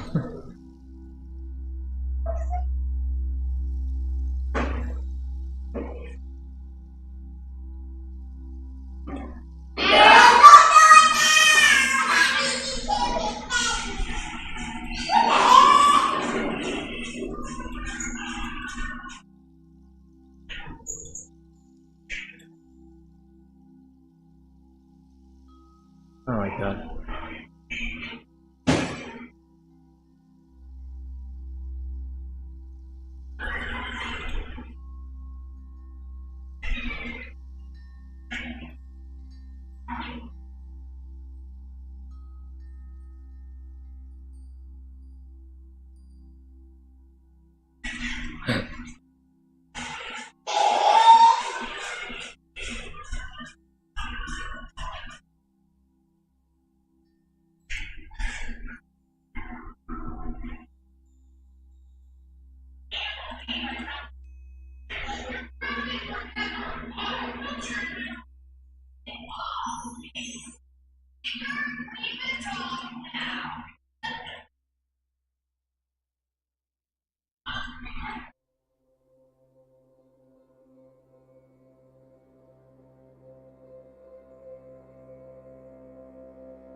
Alright.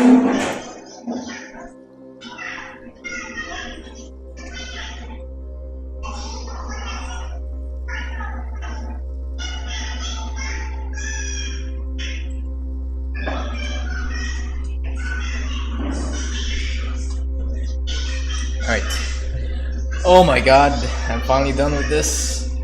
Holy shit! Ah! Alright.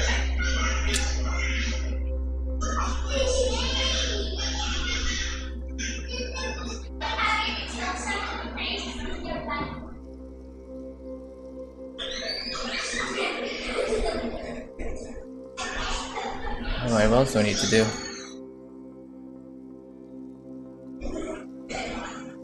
What I have to do is now just retopple this.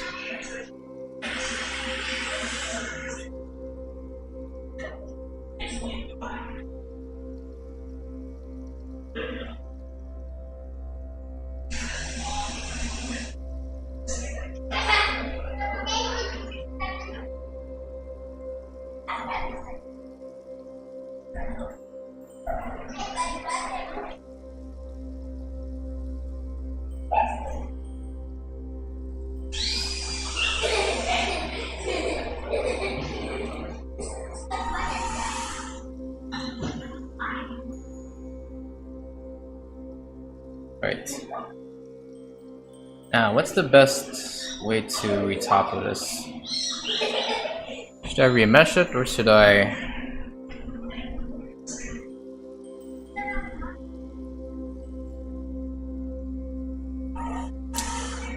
Go first to the remesh. Simple remesh.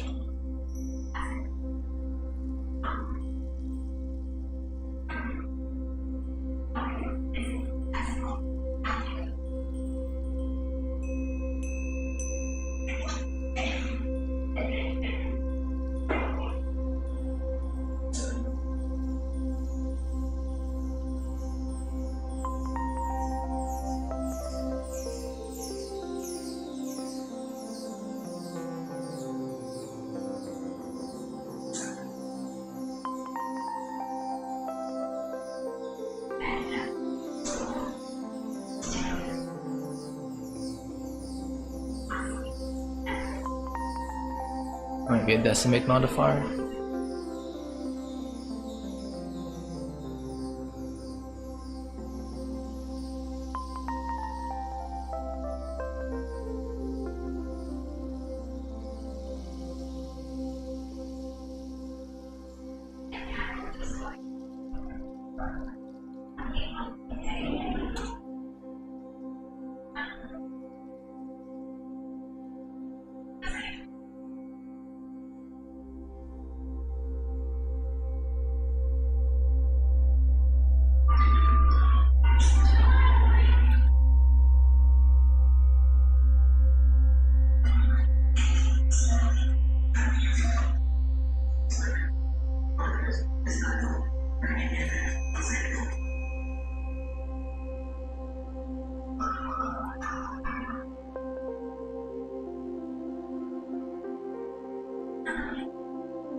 Alright, I think that's already subdivided to perfection.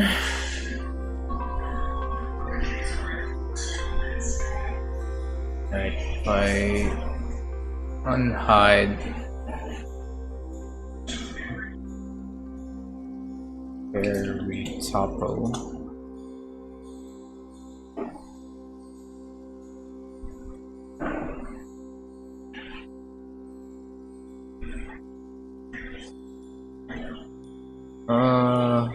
Is it?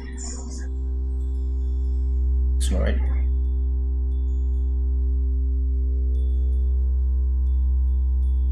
Alright, let me see how many vertices is. How many vertices total do I have right now?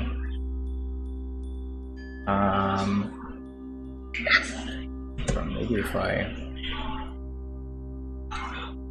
So right now.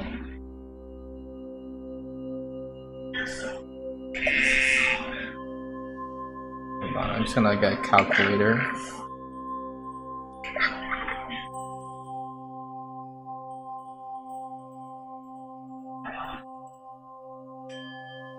So this is, if you can see in the bottom right here, I have 804 faces times 2, because I don't think it counts the amount of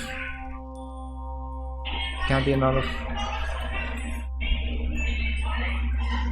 just gonna assume it just it counts the number of doesn't count the number of faces when I apply the mirror modifier. So I'm gonna times 2, 804 times 2. Just for the hands, we have 1,608 faces, and for the body, it's 722 times 2 plus 1,608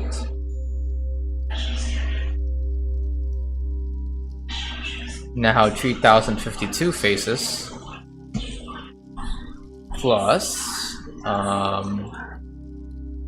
the hair over here.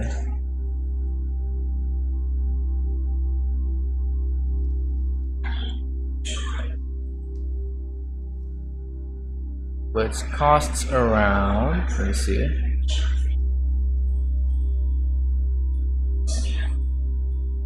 plus 6,180, 9,232 faces. Not looking good so far.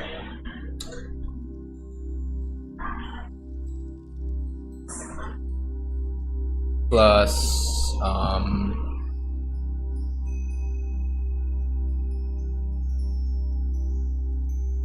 plus 384 faces.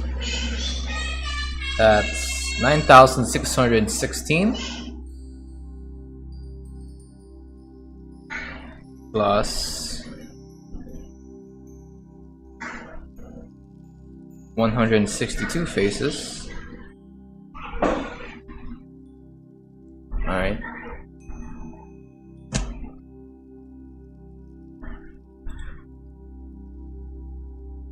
Okay, plus 16.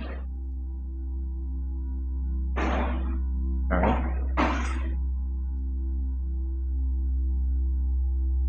Plus 336. Plus the dress. Oh my god, the dress. How much is this? Plus 243 plus 243. 10,616 faces. Okay.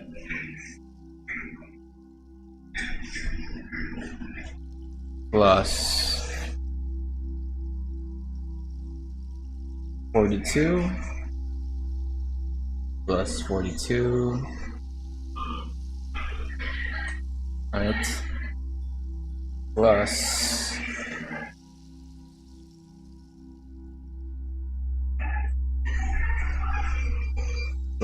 2 plus, oh my god, plus 400 and 412. Right.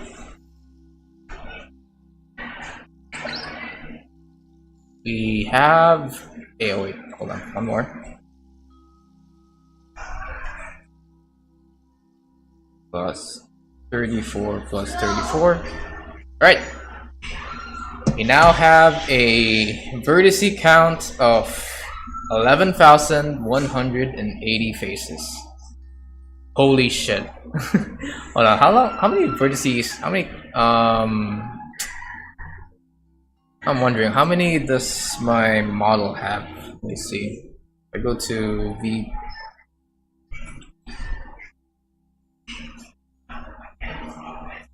I think that's well below the amount necessary.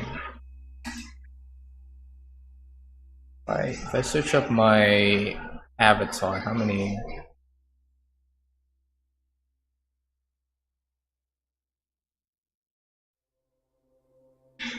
No.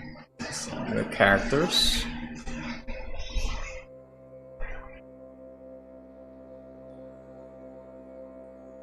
So just to compare my model,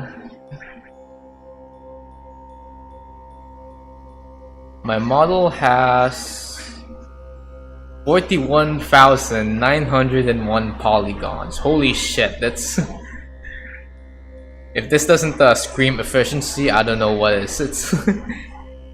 It's this model will will definitely like run like a dump truck. it's gonna be fast as fuck, man. Like, holy shit, this is the most efficient model I've ever made.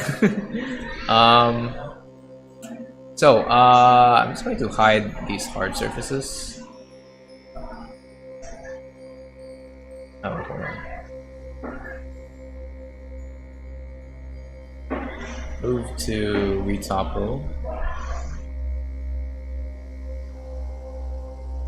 Alright, cool. Alright. So for the remaining time that will have for this for these sets of live streams, I'm gonna be what's it called? Texturing and UV editing this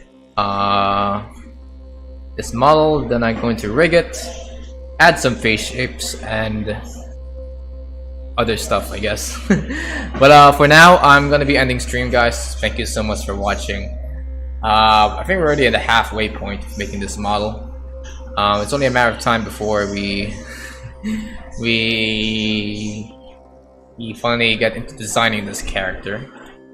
But for now, thank you guys so much for watching, and I'll see you guys in the next live stream. Bye bye.